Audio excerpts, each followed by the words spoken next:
It's all up in there. Yeah. Mm-hmm. Got to make sure everybody's mic is working here. No racial, nothing coming out of my fat lips. Well, no, because I was talking this time. I was. Oh, yeah. Finish your story. But yeah, it's rear wheel drive, so like you have to like lean back on it in order for the wheel to catch. Otherwise, you just rip up a hole in your neighbor's yard, and that's kind of what I was doing. And I felt bad because he was watching. So I'm sitting here, and I really had to fart, like you would not believe. But I was like, I don't know why I was holding it, because like when you're riding on the mower, it's loud, so like nobody knows. But I think I was concentrating, right? I was concentrating on not fucking up his yard. This is my first time aerating somebody's yard, right. And so I'm concentrating on that. And I guess I didn't really think like, hey, let me cut one real quick while I'm like in an intermission type situation, or when I'm turning the wheel, when you've got nothing going on. And I'm sitting there, and I have to like kind of bounce back on it to get the wheel to plant, while at the same time keeping my foot on the gas. And just the way I didn't want to lean too far one way or the other, because I was kind of at a slant. And so I'm like hammering down on this thing, trying to get some traction. And as soon as I did it, and I'm looking at my neighbor, he's across the yard, as I'm trying to do this, and all of a sudden I look at him and make eye contact. And as soon as my ass hits the seat, I let out this hardcore rip of a fart. And like I panicked. I'm like, did he? And it was an accident. It wasn't like intentional. And so, I panicked, and I'm sure I blushed, but you probably couldn't tell because I was far enough away. But like, I'm like, man, I just ripped a loud ass fart. But then I totally forgot that, after a certain point, you just start to forget all the noise. You tune out the noise of the lawnmower. So like, I thought maybe it was louder than it really was, but there was no way of knowing. It probably just blended in with the farts. Usually sound like not lawnmowers anyway. I have a funny bit I do whenever I fart. I like to I think farts are like party favors. Like it's a funny thing that you can do to like lighten the mood. So whenever I'm in like a really crowded place and I got a fart and like everybody's talking, I'll go shh, and then like once everybody gets quiet, I'll just let it go. So like as soon as it's silent, you hear a There's another one that you do where you tell people, is someone cooking popcorn? And then everyone takes a big old whiff. Yeah, that's a good one. And it sounds like it too. Like farts they're hilarious. I don't know why. Like it's something that God made that we do that we're not proud of, but like if you just embrace it, you can be funny with it. Like find an opportune moment to like let out a good fart and I have enjoy it. I have a funny story about farting, right? All of them are. All stories about farting are funny. Yeah, absolutely. An individual, I won't say who it is because she listens to the show and I don't want to embarrass her. Which narrows it down to like no. It's somebody that I know like in real life, so and they would never admit that they watch the show or never interact with us in the chat because they're like way too well to do to be slumming it with us. Right. But we were all at like a table, and I guess we must have just finished eating, and she's doing this number like she's trying to like cough like she's got a fart on deck. And I didn't know what she was doing, but she was like really coughing, but it sounded fake. And I was like, what is she doing? And I'm looking down the table and she's going, like, and it was like a very obviously fake cough. And nobody else suspected anything, or at least they were like way too polite to look at her. The cough so that she could fart. She was trying, but I don't think she had the fart ready to go. I think she thought she did. So she's like trying to work both of them at the same time, like trying to like lean and flex it out or whatever. And I'm the only one, like I said, I'm the only one looking at her. And everyone else is, everyone else is too polite to either address it, or they don't care, or they don't know what's going on, or they don't suspect any kind of chicanery, right?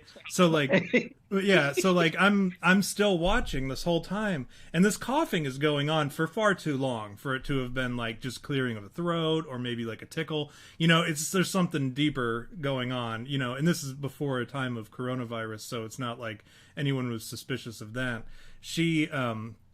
But she I don't finally think you can get a virus from a fart. well, no, I mean like the coughing, the dry coughing. Oh yeah, right. But yeah, finally she like does this loud like a real loud long one, and I'm like, but then like immediately after she finishes, like as soon as she goes silent, like the fart comes out. So like her timing was just like a couple like maybe a couple milliseconds off, but it was enough to where the cough ended, pause, the fart began. So like it was all that work was for nothing. Yeah. And I'm sure she went upstairs and she was like coughing blood for the rest of the night trying to clear it out. It takes a lot of skill to be able to time a fart with a cough. Yeah. And even worse, like if you can do it with a sneeze, that's even better. Like you're like, oh, I got a sneeze coming. Can I work? Yep. Okay. I mean, that's a difficult feat in and of itself. So my hat goes off to anybody who can control their bodily functions in sync like that. Lord knows I can't. I just do it. I'm like, I won't hang out with anybody, so who cares? At the worst times and just whenever you can. I used to know this guy that he could fart on command, and like we'd go like out to parties and hang out with all these chicks, and then like he'd be like, "You want to see something funny?" And then he'd go over to like some chick sitting on a couch, and he'd just stand on the side of the couch, like get on top of like the corner and then put his butt in some girl's face and just rip run. And they always were like trumpets. They'd be like, and then he'd be like, ah, and it was like hilarious. Like, I don't know, like how he got away with it, because the girls would be like, ah, I can't believe that. And if somebody like took the time to like do that to me and farted in my face, I guess I wouldn't know how to respond to that. I don't know how you would respond to something like that, I remember in high school one time a chick, like, she was sitting next to me in computer lab, and I remember I hated this chick. I still, like, I often forget that she even exists. But like now that I'm thinking of her again, I'm like, man, I hate this chick. And she turned, and she like she was gonna sneeze, and then she turned back to me, and then she sneezed right in my face, and I was so furious. But like at the time, thankfully for the sake of this story, because this story ends up being very funny, I was able to control myself, right? So, I kind of like cleaned my face up. It wasn't like goobers or shit hanging off. It wasn't like a Ren and Stimpy still frame close up or anything. But it was like enough. I felt the wetness on my face, and I'm like, ugh. And this is the kind of chick that blew so many dicks, like you don't know what she had. So that, I mean, I obviously had, as a big germaphobe, I was like very concerned about that. And anyways, so she goes to lunch right after class, gets out or whatever, we go our separate ways, and she ends up at lunch. And I didn't ever go to lunch, so I didn't, I'm like, whatever. I went to her locker, and no one locked their lockers. It was a small school. Opened up her locker, and I went from room to room and collected all the waste bins, like trash cans, and I just dumped them into her locker. Right. And I like filled her locker from top to bottom, like kicking the trash down so it was all compacted so that it would fit. I mean, we're talking like tissues, crumpled up paper, soda cans, a banana peel, it's like everything, every kind of imaginable trash. I mean, there were like, must have been like 8 or 9 classrooms in that hall. So, I mean, like I filled her locker with 8 or 9 trash cans full of garbage. And then and my locker was right next to hers, so I'm like, well, I know what she's gonna do. So what I did was I cleared out my locker, and then I put all that stuff, I hid it away. I didn't really keep anything important in my locker anyways. Threw it all like hidden in the English room underneath one of the cupboards or whatever. And then I was gonna go get it later and bring it home and shit. But as soon as she came back from lunch, she was with all her friends, and I'm standing at the end of the hall like hot shit, like just staring down the hall waiting for her. And she shows up, doesn't pay me any, never mind. She just goes to her locker, opens it up, and just like this mountain, like in cartoons, like when they open the closet, when the kid shoves everything up in the closet, and then the dad opens the door, and like an avalanche of toys fall out. That's what it looked like, but with garbage, like just falling all down around her feet. And she was like, she was absolutely embarrassed. Like you could see it in her face, and all her friends started, like, they looked shocked at first, but then everyone started laughing. And I mean, it was like classic high school bullying type shit. in like Nice. in real form. And yeah, and like the Yeah, stuff he that you did that. see in the posters that they're like, don't do this, don't fucking pick on your friends, and if you see someone sitting alone, eat lunch with them or whatever, because they're probably getting beat up by their dad or whatever.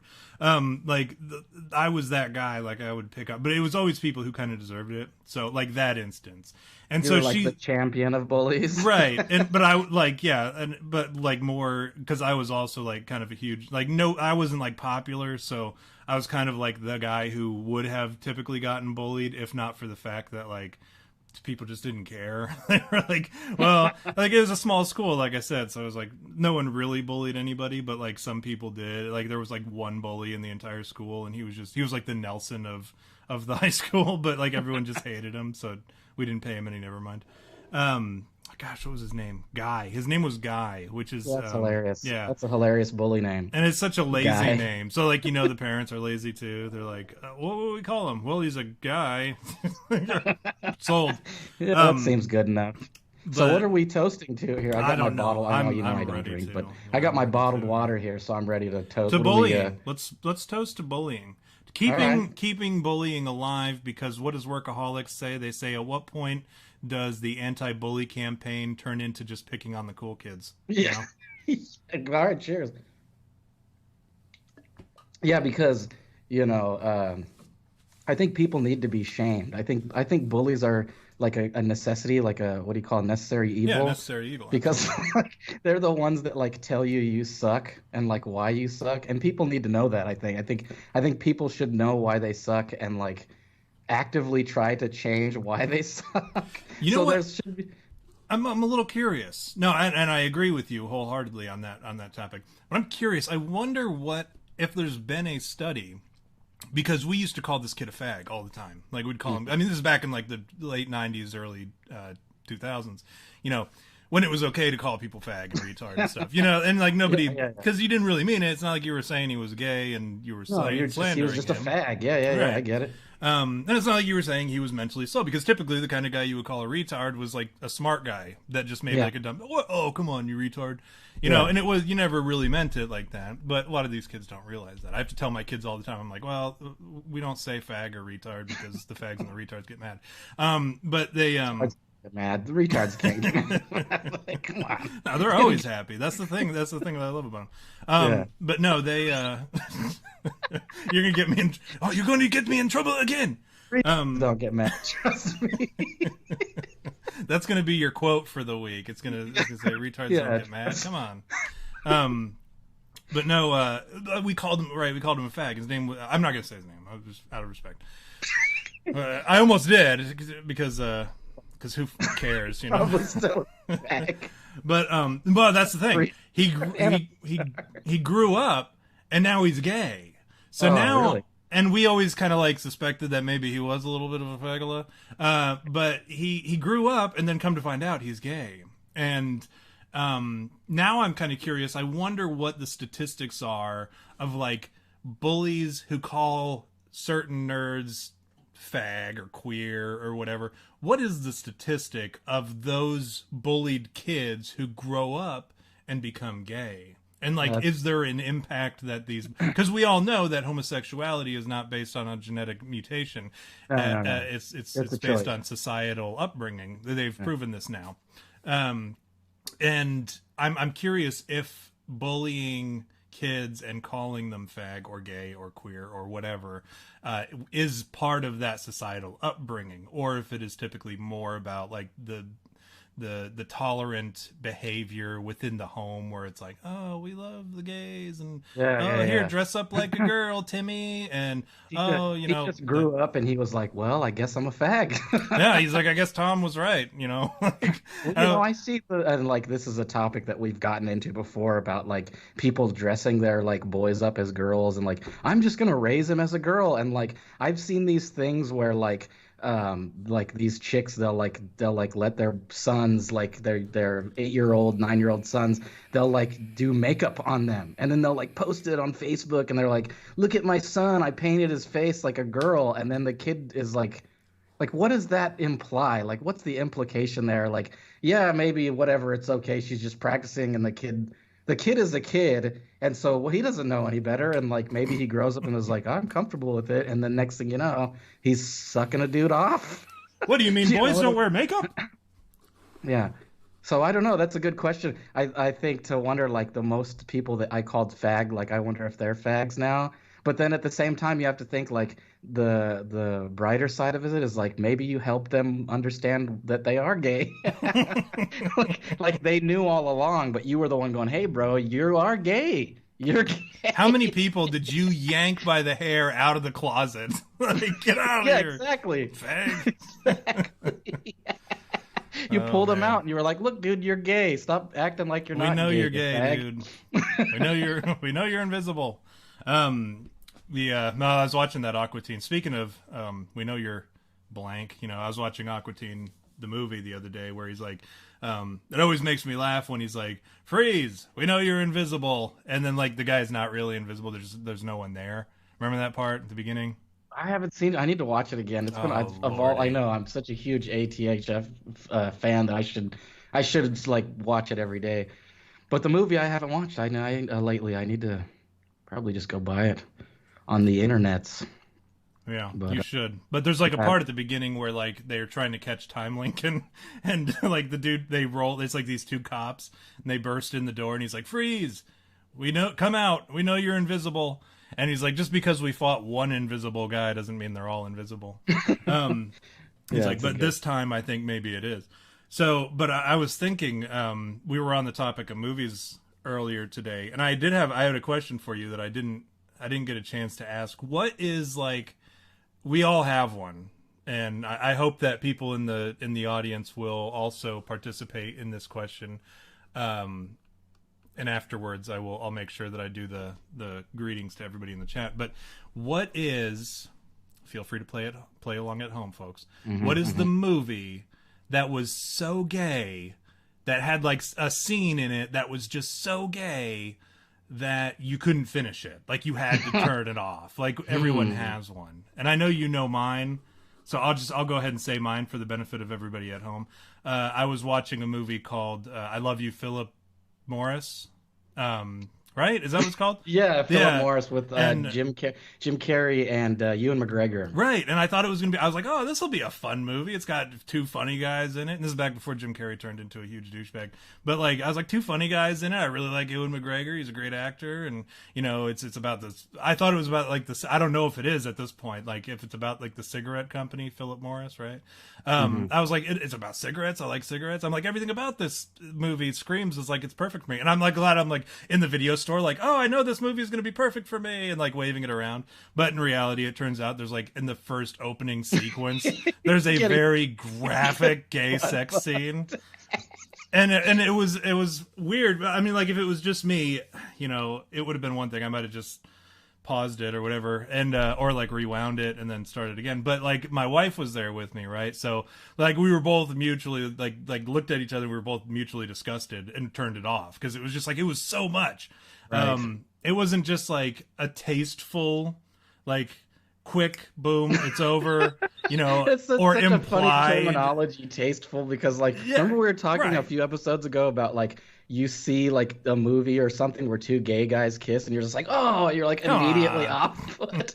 There's nothing tasteful about, and that's just like if you like watching dudes make out, like, you know, that's your thing. But for me, the moment I see two dudes kissing, like remember basketball, and this isn't my one. I like how you basketball? blame me. You're like, oh, if you like watching gay shit, I mean, hey, Remember, you know, remember fag. basketball at the end when they have that like moment where they like make up, like Matt Stone and Trey Parker, and they're like in this like hot tub and then they just start making out.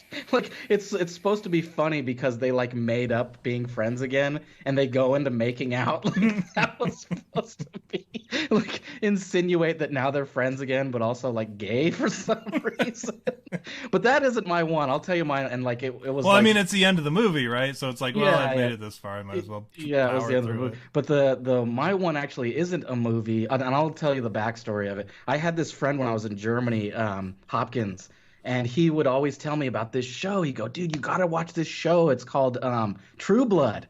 And he's always telling me like, "Oh, it's so fucking good, dude. It's so fucking good." And so this one day he like came over to my barracks room I bet and he he like did. brought this DVD. Yeah, he came by and he comes by and he like puts on the DVD and like I was like, "All right, I'll give it a shot." Like you won't shut up about it, right? And the episode that he shows me is like super gay. It's like the gayest episode of all. Like the first scene is like two dudes fucking each other, and throughout the whole like literally first like 20 minutes, it's just gay sex. And I remember I was like, dude, what is this? Like, this is your favorite show? Like, this is gay porno you're showing me. And he was like, it's not always this gay, dude, I promise. And I was like, this is pretty gay, dude. Like, this is like super gay. And I was like, I don't know, man. Like, I don't want to watch this anymore. At one point, I was like, look, dude, this is like awkward. Like, we're two dudes watching gay porno. That's what it is right now.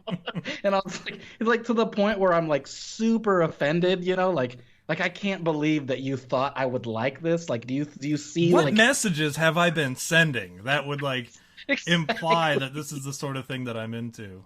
Yeah.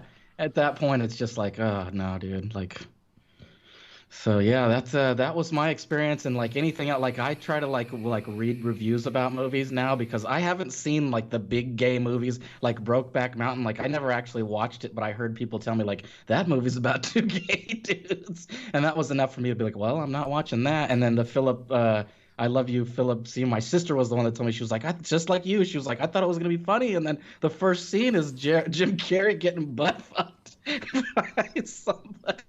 Yeah, and they're all was sweaty too. Like they're very, very sweaty. It's not like, you know, like I said, it's not tasteful at all where it's like implied that maybe, you know, like there's two dudes laying in a bed and you're like, oh, come on. And then the scene changes. Like it's like in the throes of butt fucking, right? Mm-hmm. So like, and they're all sweaty and gross and they're grunting and like they both have mustaches. Like it's just very, very, very gay. And I cannot stress that enough.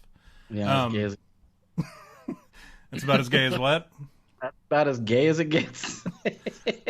I always like it's about as gay as cum on a mustache. Like it doesn't get much gayer than that. Not gayer than that. So let's shout let's all the people in chat. Go ahead.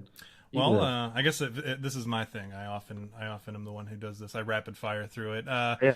Welcome to the chat. First one presumably that was here was Mike in Manitoba, Mr. Tachanka, aka Target, Jacob, Ryan Tremblay, Mr. Vladimir, and then we've got, I know there's more in here. We have Dirk Sturmer, and it's still a funny name to me. That's a good one. It sounds like, again, I'm going to use the word and get myself into trouble here. It sounds like a retard trying to say like Darth Vader, you know, or like a stormtrooper, like they're trying to talk about like, oh, just watch Star Wars and there was a Dirk Stormer. Is it offensive to do an impression of a retarded person? I think, can you get away with that still? Like, remember when? Okay, we're talking about bullying. When you were a kid and you would go, "Hey, guys."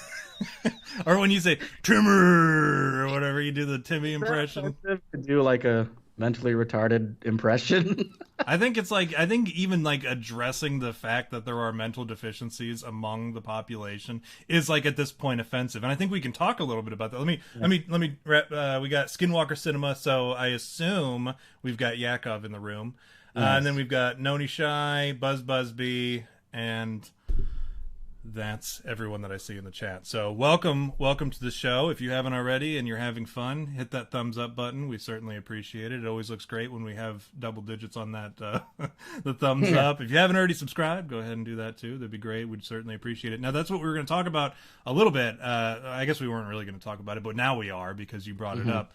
Right. Like we did talk about this a little bit the other day offline about changing the rules, right, to where what was once racism is like very obviously racism now, right? Like using certain slurs that were like deemed, hey, this is a slur.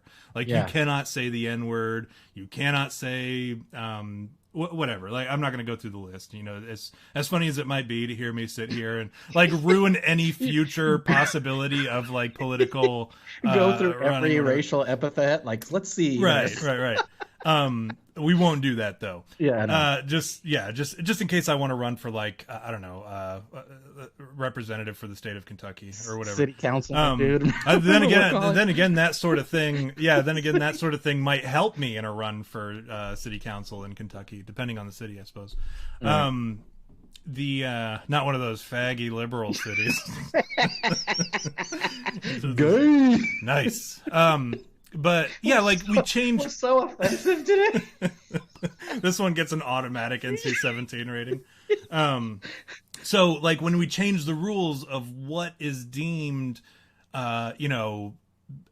bigotry. Right. So like you can't, like we used to have like clear cut rules, like don't say this, don't say this, don't say this, and you're fine. And everyone was happy with that. Everyone was good with those rules for like 100 years at least. Like, it was really just the N-bomb. Like the N-bomb was the only word that you couldn't say, because that was like the most offensive word ever. But everything else, you could get away with saying anything else. Like I laugh because remember we were talking about like British epithets, like racial epithets for British, like limey. Like that's hilarious. Like that's like hilarious. Like you could say that and nobody's like, oh, I can't believe you said. Like there's so many out there. Like Mick for like Irish people, and like here we are going through all the racial epithets.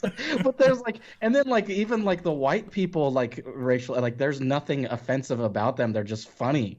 So really the only one, in my opinion, the only one is the N-bomb that people go, but now it's like every single thing, like you call a virus, you name it after the country it was in, and everybody's just like loses their shit. You know what I mean? Right.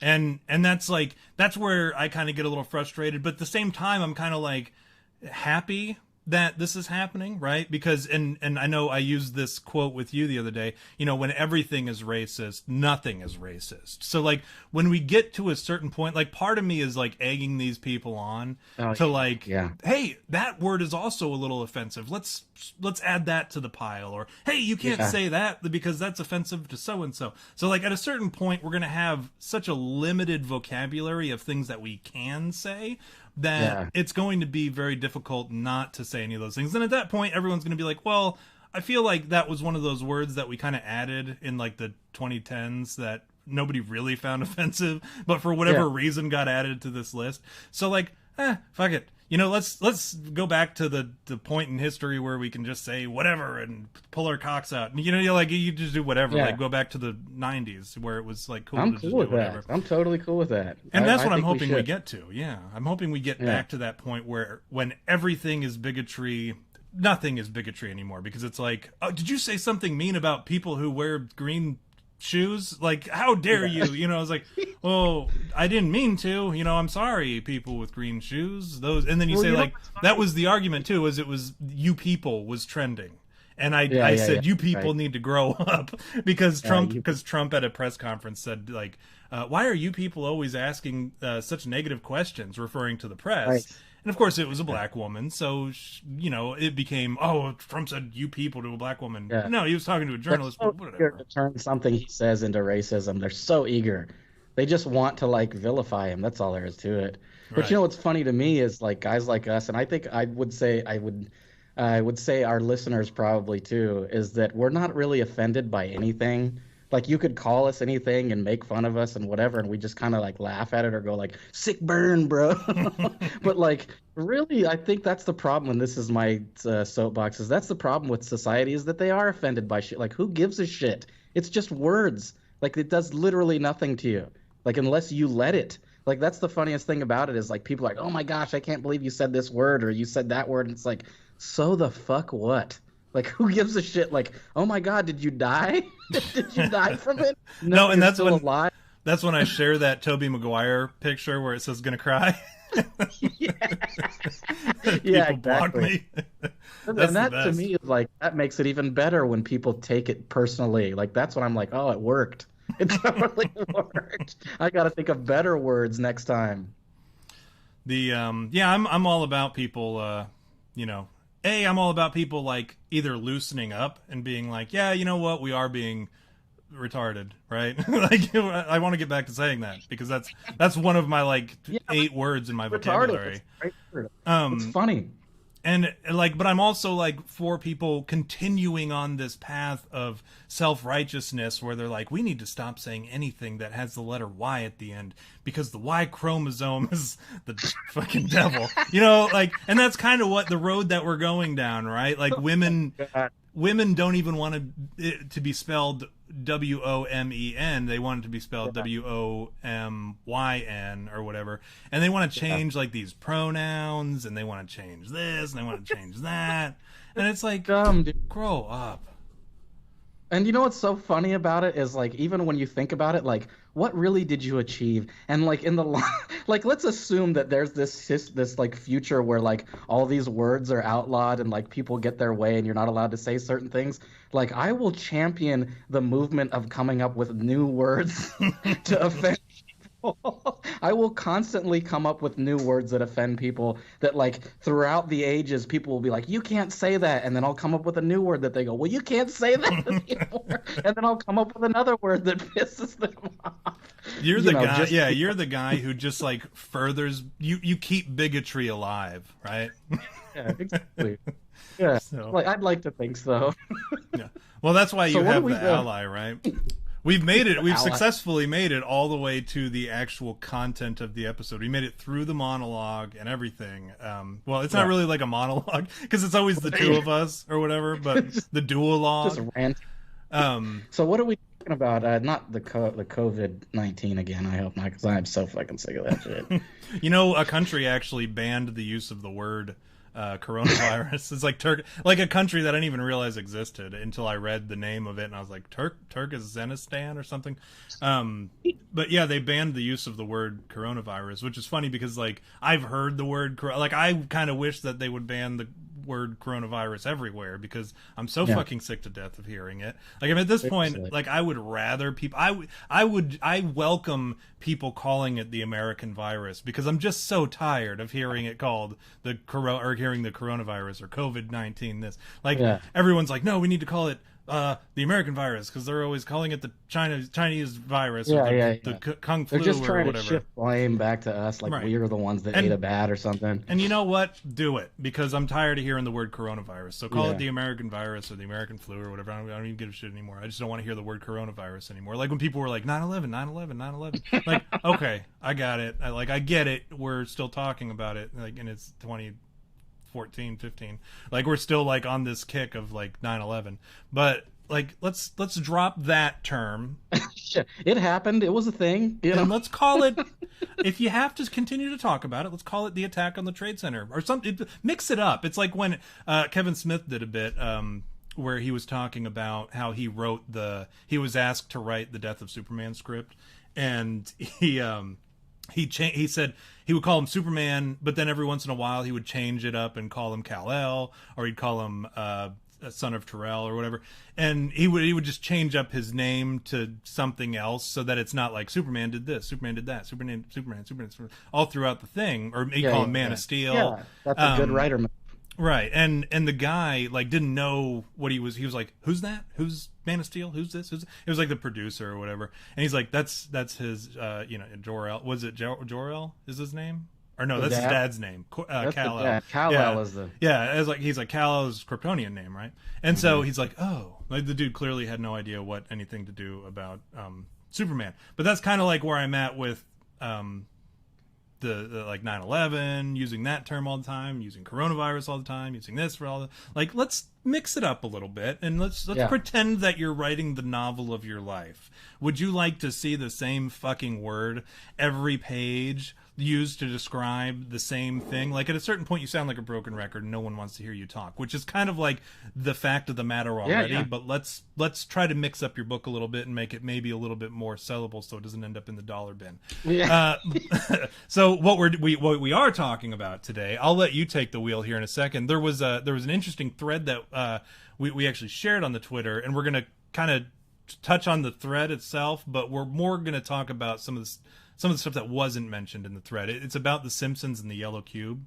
And I'm going to let you go ahead and take the wheel here, V, since I've already, I've hogged the microphone enough. Oh, okay. I'm gonna let you Well, this take is over. my understanding, and our information is solely based on a Twitter thread because I did my research as I do. I checked the Wikipedia and all the everything else and scoured the internet for things about the yellow cube, and there's not much to go on, I'll be honest. And like other than like memes, other than like memes and shit. But like apparently, and this is what the gist of the theory is here, is that apparently somehow Matt Groening, the creator of The Simpsons, right? We all know, and probably used to love but don't anymore. Apparently, this guy got a hold of this yellow cube, which is like some some artifact from ancient Egyptian days that lets him see the future. And so the theory is that like he got this yellow cube and instead of like using it using it to like save the world from the coronavirus, instead he decided to like predict stuff on The Simpsons, which to me seems a little far-fetched, but like there are some interesting things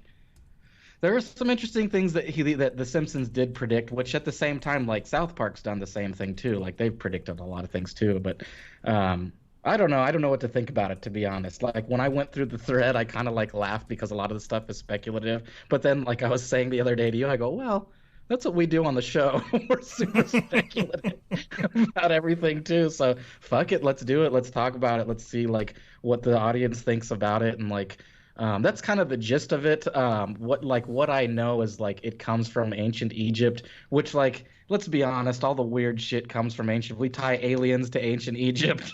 Like there's so many things with like pyramids and like Egyptians and like dog-faced gods that you go, well, there was some weird shit going on back then that to this day we can't really like.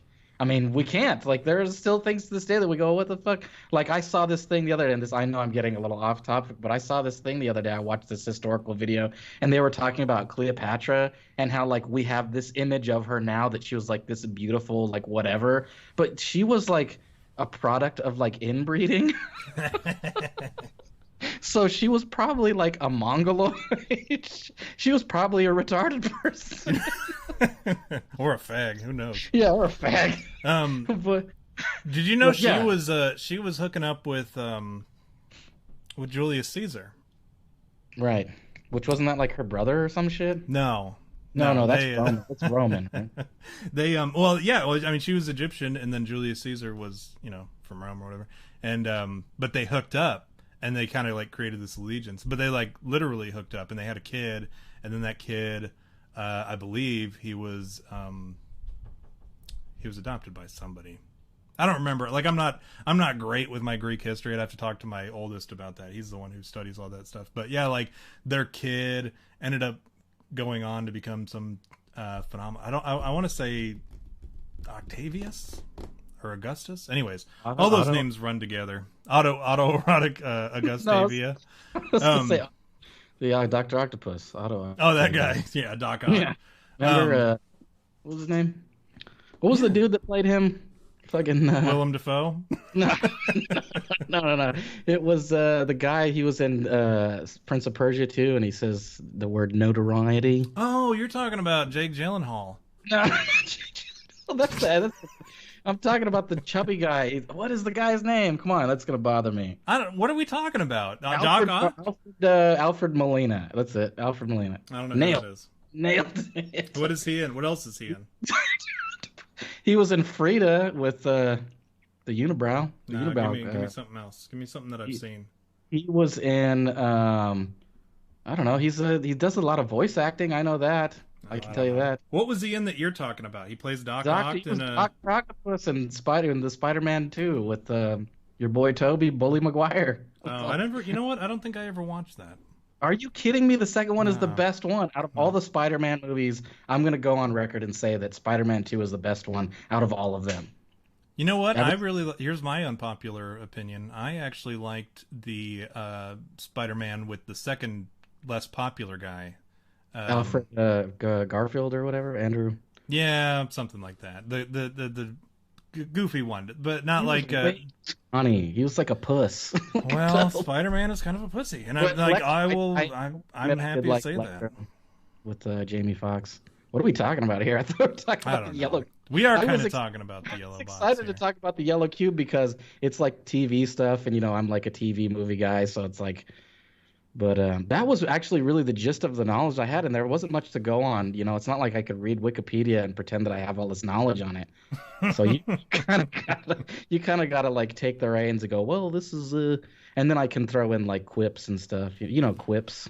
So yeah, I'll do. I was hoping that I could be that guy this time because I wasn't. You were like, "Oh, this is really fascinating shit" when you were texting me the other day, and I was like, "Oh, cool." He'll read the whole damn thing and he'll commit it to memory. And then like we get here today, and you're like, "Let me pull it up. I don't remember shit about this shit." Like back and forth like a couple of assholes. Yeah, you go ahead and take the reins on this one because you no. So like the idea is, yeah, there was like this government program and the names are unimportant, but it was like Majestic 12 is a secret organization founded in the United States back in the 1940s, kind of around the same time as OSS, which is like the modern day CIA and shit. And like this box, this is presumably yellow because it's called the yellow box, but then again, like the black box is orange, so like who knows what color this box really is. Like you could look into it, and again, I don't know how big, like nobody knows shit about this friggin' box other than like what it does. So like it could be huge, it could be little. I assume that it's like little, like a little magic 8-ball. Like that's the way when we were talking about it. When we were talking about the Tesseract. Remember the Tesseract? Right. I was imagining like. See, I imagined it as like a little like magic 8-ball size, so I could be like, "Will I ever fall in love?" And I shake it, and it's like, "Try again later." That's how I imagined this little yellow box. It like supposedly allows him to see like the future. Like, isn't that what the whole thing is? Is like the yellow cube. That's why Matt Groening is able to predict the future on these episodes, which to me seems like this. Like I'm like that's why like I can't buy into it because I'm like. Well, first of all, if you got a yellow cube that could see the future, like, why would your logic be like, I'll just predict it on my TV show? And then everybody will go, well, like, the end game there is that you have your audience going, he predicted that Trump would be president. And there's nothing, like, to gain from that other than people's shock, and that's about it. Well, like, there's so much more you can gain. Like, what I'm saying here is there's so much more that you can gain from being able to see the future. And we talked about this. Right. Like, the first thing I would do is try to find the lottery numbers for like tomorrow. Shake the a Tesseract and go. Will I ever fall in love? No. So here's my argument, my counterpoint. I'm going to push back, as they say. I'm going to push back on your argument and say, like, look at all the people who have ever won the lottery. Okay, and then look at their life expectancy. Like, it's always the dude that buys 100K of cocaine. Right, they die instantly. Like, and it's like, it's not a good investment. Winning the lottery is not a good investment because your lifespan shortens significantly. You have people coming out of everywhere to bug you about it, and like all of a sudden you have like cousins that you've never even heard of from relatives that you don't even aren't your relatives because they're like a totally different color and they're from like space, like they're from like the furthest reaches of the planet, and you're like, it's frustrating. And some places they have to publish the name. Some states you don't have to, but in some states they do publish it, and I can see why if I had a box like that. Okay. I would not pick the lottery, especially for that reason, among many others. Like all the reasons why people don't, and like you look at the people who like blow all their money, and then they like end up back and they end up dirt poor because the type of people who buy lottery tickets are not typically people who manage money well because that's why they're buying a lottery ticket. So is this where we're going? Like, what would you do if you had this yellow? Is that where we're going? I mean, we can. Ultimately, we can keep going down this path and see where it takes us. But break it down for me. What would you do? Let's say hypothetically this yellow cube exists, and you stumble upon like you're traveling in Egypt or wherever it was found. I don't even know how this thing came about, to be honest. Like the story goes that it was like an artifact in Egypt that somehow made it its way into like a government program that just so happened to be Matt Groening lived in the neighborhood of that for some reason, and somehow he got it. So let's say that happens to you, like your neighbor is like, check out this thing I got, and then he has a heart attack and he gives it to you and you end up with it, and now you have this this yellow tesseract that you can see the future, and it's like whatever time you want, you can see, and it's only the future, right? Like you can't see the past. No, it can bend space and time. So that and I believe that the story was you could look backward or forward in time. Oh, okay. This is part of a CIA. This is part of a CIA program known as Project Looking Glass. Oh, that's right. Yeah, I remember reading that. Okay, so let's assume that you've gotten a hold of the Tesseract, The magic 8-ball. The magic 8-ball, and it works that way where you can like bend time and space and see the future and the past. We'll say three things, like you're limited to three, like the magic number. You're limited to three things that you can do without any regard to past or future. So what do you do? I'll go back and congratulate. No, here's how I get. Here's how I keep our buddy Yakov.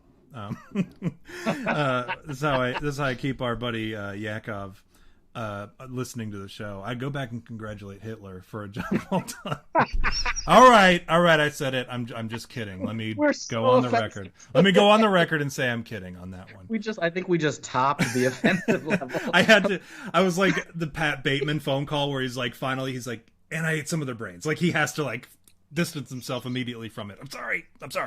No, I would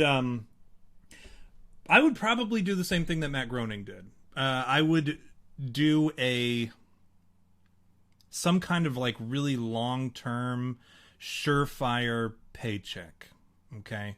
I don't know necessarily if it would be a television show. I would assume, that would be probably the best way to do it. To guarantee like a long-term paycheck like that would be to create a TV show, which is why I think if this is all true, I would say that making a TV show is probably the best bet. And considering it is now the longest running TV show, TV series, like it kind of like backs up my argument for me. Yeah, he's worth. I was reading. Actually, I read the Wikipedia about Matt Groening. He's worth $600 million right now. He also fucks little kids. Remember, he was on Epstein's flight logs. Remember? I did not know. Yeah.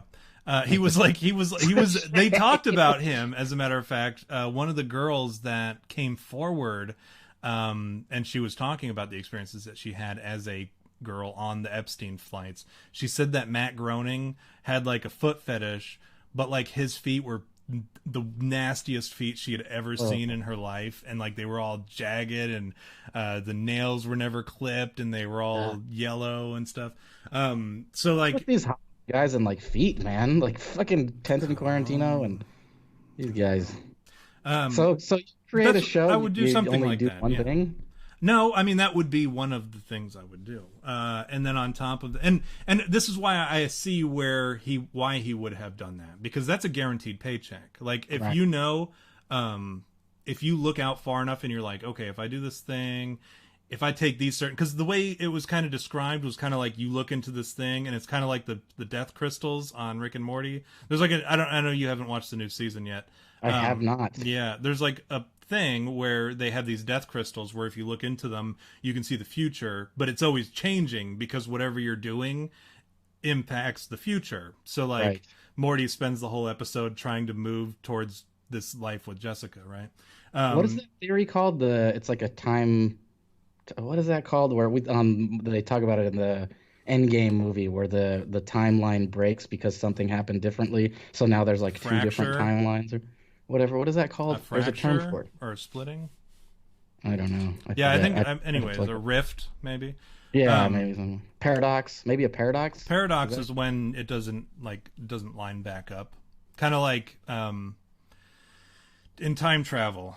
If you were to travel in time on Earth and you go 1 minute into the future, you're not where you were when you left. Like the machine is not going to be there because the Earth moves during that time. So you're going to end up in space because like in that minute, the Earth moves away from where you are in space-time. So anyway, that's kind of like a paradox. Or like the Terminator 2, there are plenty of examples of paradoxes in there that people will, fight to the death about a movie or whatever, but it's like, come on, man, I'm just here to watch Arnold Schwarzenegger fighting robots and shit. Guys. So that's, but you like, you look into this box and like your decision at the time change the future and what you see. So like I would sit there and I would just think of different next steps to take in order to secure such and such a future. And if I like kind of planned out in my head, or like you could sit there and kind of write down notes of like what you need to do, and you commit those things to your plans or whatever, then you guarantee kind of what you're doing is going to line up and create this future. Now, whether or not you fuck it up, job security, that's like your main concern. Yeah, that's pretty much it. Because I mean, like I said, when you have like a big chunk of money come on you, the government obviously takes a lot of it. And then you also have like, it's a one-time payout, or if you do the progress or like the payout month to month or whatever, or yearly, you get such and such amount. If you do that, typically those people's lifespans shrink for some reason. Like they're the average lifespan of somebody who wins the lottery and takes a month to month payout, they live significantly shorter than their peers. So that's something that I think about too. But if I just get a job, like a good job that will create a legacy, because we're sitting here, we're saying the guy's name, we're talking about his show. Yeah, that's a good point. He's had multiple shows at this point. He's got the longest running show in history. So he's created this legacy while at the same time maintaining this job, this security, this financial security. And that may have been like, if we're talking about you only get 3 shots, that's one, right? So I mean, like, what else has he done? I want to fuck kids, you know, like that's his other one. And so that's so what now like but I think like the dude probably still has it, because over the course of his, can you imagine, right, somebody's like, hey Matt, we're really struggling on this episode, we need like another filler, we need like a little minor story to throw in here, you got anything? And he's like, let me go take a shit and I'll come back and I'll let you know. And he like sneaks into his bathroom, reaches under the cupboard, grabs the yellow box. What should we, you know, who's the president in 2016 or whatever? Who wins the presidential election? He shakes it. President Trump. What? You know, and he's like, all right, well, that'll be fun. How does he how does he announce his presidency? He does it coming down an elevator in the Trump Tower. Oh, well, okay. What's his campaign slogan? Make America Great Again. Okay, well, that's weird. You know, okay. And he comes back out and he's like, all right, so President Trump, you know, runs in 2016, and they're like, what? And nobody believes it. He throws it in the thing. Or like, you know, he's like, oh, let me take a shit, runs in. What's the formula for discovering the Higgs boson? I love how in this scenario he's got to take a shit. Just always shitting. They're like, why does he always go to the bathroom? Does he have a notebook in there? They're like peeking it. They just see a little yellow box and they're in like a bunch of kiddie porn or whatever. And they're like, what is all this stuff? No toenail clippers. No toenail clippers anywhere. But yeah, like that's what he does, is he's like, what's the Higgs boson formula? Did they ever discover the Higgs boson formula? Yes, and it's this. And he's like, all right, so Homer discovers the Higgs boson, and then here's the formula, and he's like looking at his little scratch pad that he wrote the formula down, and they're like, this is really random stuff, but cool, okay, we'll do it, man. Yeah. And then like he just does that just because he's so bereft of original ideas that at a certain point he's just like, I'm just gonna pluck stuff from the future, throw it in. I'll be long dead by the time they come true, or like I'll be in prison for fucking minors. It won't matter. So like, who cares? So he's making all these crazy predictions and telling his staff, here, put that in and whatever. And if not, people will think that I'm some kind of Nostradamus of the 1990s, or the late 80s, early 90s. And, you know, they'll think that I'm something special, and, you know, I'll be hailed as like Matt Groening, fortune teller or whatever, or like, you know, it was just a way to like take heat off of the fact that he does kids. Yeah, exactly. He's like, they'll remember me for that, not for fucking kids. No, and then too, he's like, don't you think if I was banging kids, or if I had a time machine, I would have looked into the future and known that I was going to get arrested for this and avoided it? You know, like, that's ridiculous. Of course I'm not fucking kids, and that's not why I'm doing this. But that's I think that's the only reason I lend any kind of, because I could sit here and pick the theory apart all day long. Right. And I may just, I don't know. But like, my reason for believing there might be some truth to it is like, that seems like the most reasonable thing that a level-headed, I guess, pedophile would do. No, like the most level-headed decision that somebody could make with that sort of power to not draw attention to themselves. And then you're just like, no, I didn't know. I didn't have a time machine that I could see President Trump would get elected. I just picked the most outlandish thing that I could possibly think of. And, you know, he lives in Trump Tower, so of course he'd be coming down the escalator, and that's where the press always gets him. And no, I didn't know what the Higgs boson formula was. I don't have a time machine, but, you know, based off of the studies that I read, I could reasonably assume that this is what it was going to look like. I just got lucky. It's just numbers. There's a probability that I was going to be right anyways, you know, like, and you could be very dismissive of it. So I don't know. But that's my thing. It kind of like creates this air of controversy and mysticism and stuff like that. Definitely. Like, does he have a time machine box that he can shake and look into and tell the future and shit? I don't know, but let's talk about it. Let's go watch The Simpsons. You know, let's catch it. It creates this long-lasting legacy, and it expands because I don't watch The Simpsons. I used to when I was younger. It's like, to me, it's like a kid's show, which is kind of why it's on Disney Plus now. And I don't watch it just because I don't find it that interesting. I did when I was a kid or a teenager, but it's not very good. It's no South Park. I'm not gonna go out of my way to watch this show, but here we are, and it almost had me wanting to watch The Simpsons, because I'm like, well, now I'm kind of curious. So like, it does create this. It is a great marketing tool. That he does. Point, maybe actually. He sneaks these little things in there.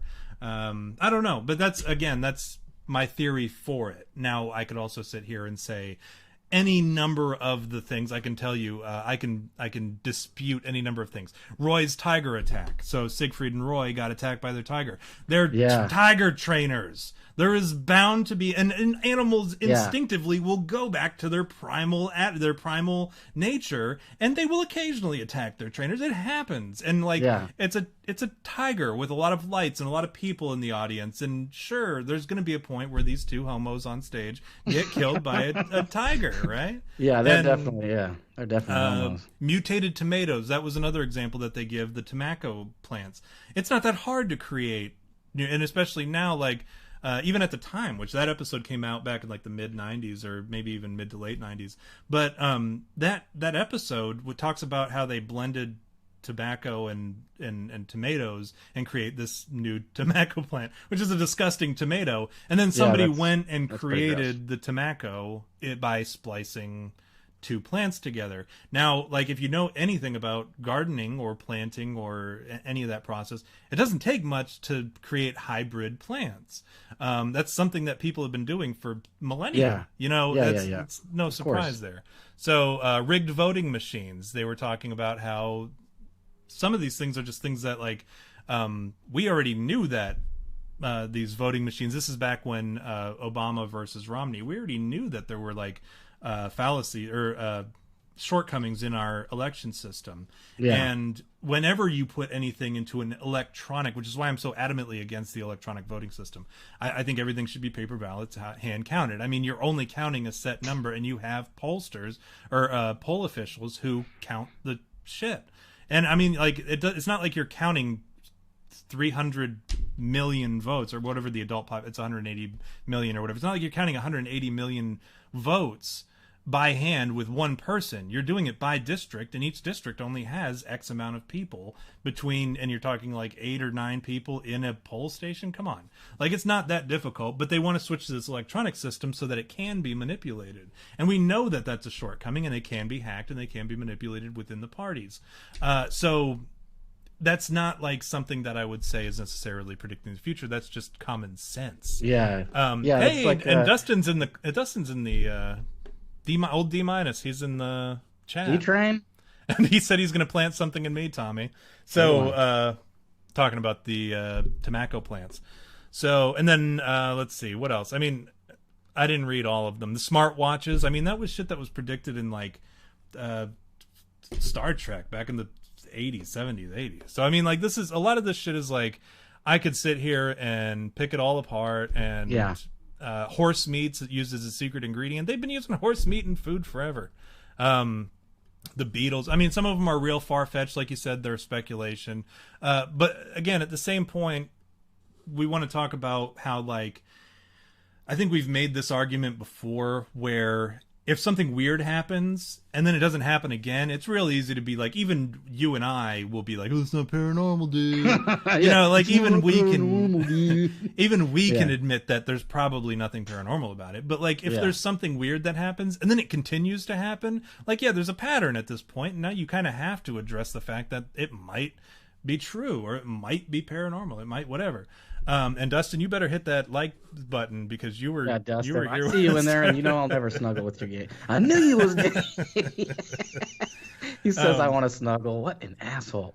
But yeah, that's all that stuff. I mean, like I said, we could sit here and pick it apart. We could support it at the same time, but like there is a pattern there.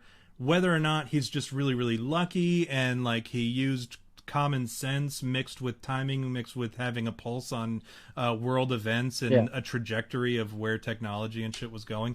I don't know. Or I'm not above believing that he has a time box. I think that sort of thing probably exists. There's so many things in science that, you know, when they say science or truth is sometimes stranger than fiction. Right. I think there's a lot of stuff that like we perceive as being like, oh, that's too crazy to be true. It's obviously like that's some shit from Star Wars or whatever. And then you're like, you just dismiss it and you automatically assume and you write it off as something as like, well, there's no way that there's like a flying spaceship that can do the Kessel Run in 12 parsecs. But there are things that are way weirder than that we're just like, we're so trained to ignore the really weird because we've seen all these things. We've been told, oh, that's science fiction, that can't exist. Right. But there's like a lot of stuff that like was predicted from like other shows too. Like you mentioned Star Wars and like Star Trek, they pretty much predicted cell phones. Like back in the 70s, they had those little things that like the communicators that pretty much cell phones spawned of. And like that's science fiction for you. Like they predict a lot of shit, and it's not really like predictions. It's like you said, it's kind of educated guess.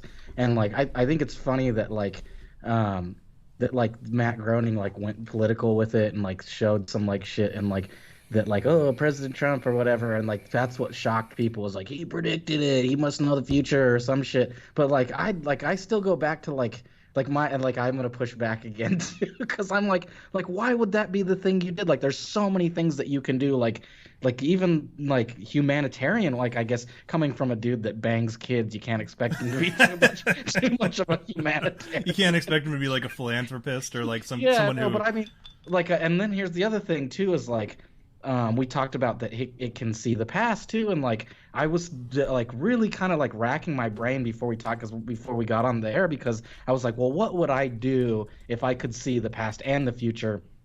And like, first of all, I don't really think I would look into the past at all. Like I can't think of anything, like if you can't like the past can't affect my future and with the time that I live in now, so what do I give a shit about the past? But the future, like there's so many things that you could like I would probably go like, okay, we'll talk about like first of all, like the first thing I would do is I would look as far into the future as possible. Like I would go like maybe like 3,000. How does it end? Yeah, like that's the first thing I'd want to see is like, okay, like I know I won't live to see that, but I want to see it, you know? Like, first of all, I'm going to see, like, is there ever going to be an apocalypse? Like, is God going to come back? You know, let's go, like, even just, like, maybe, like, 1,000 years. And go, let's see if he comes back in 1,000 years. And, like, if there's, like, nothing left and it's just, like, cockroaches roaming the earth, then I'm going to be like, oh, maybe that's a little sooner than I thought.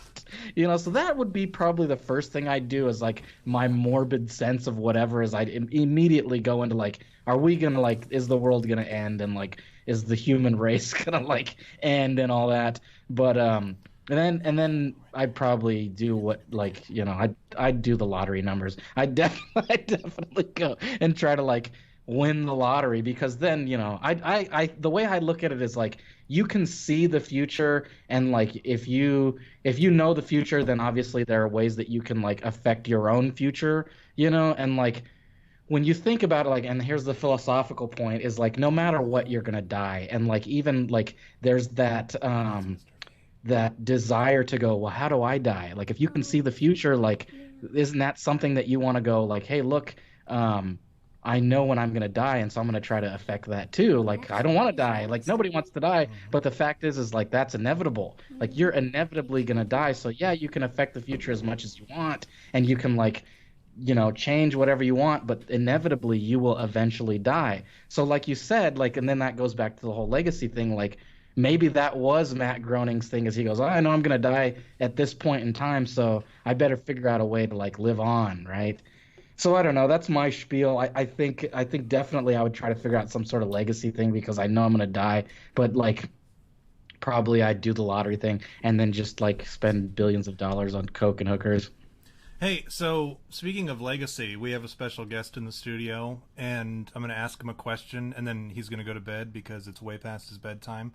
Sterling, tell the people at home what you would do if you could see into the future. Like, what would you look for? What would you ask? I don't know.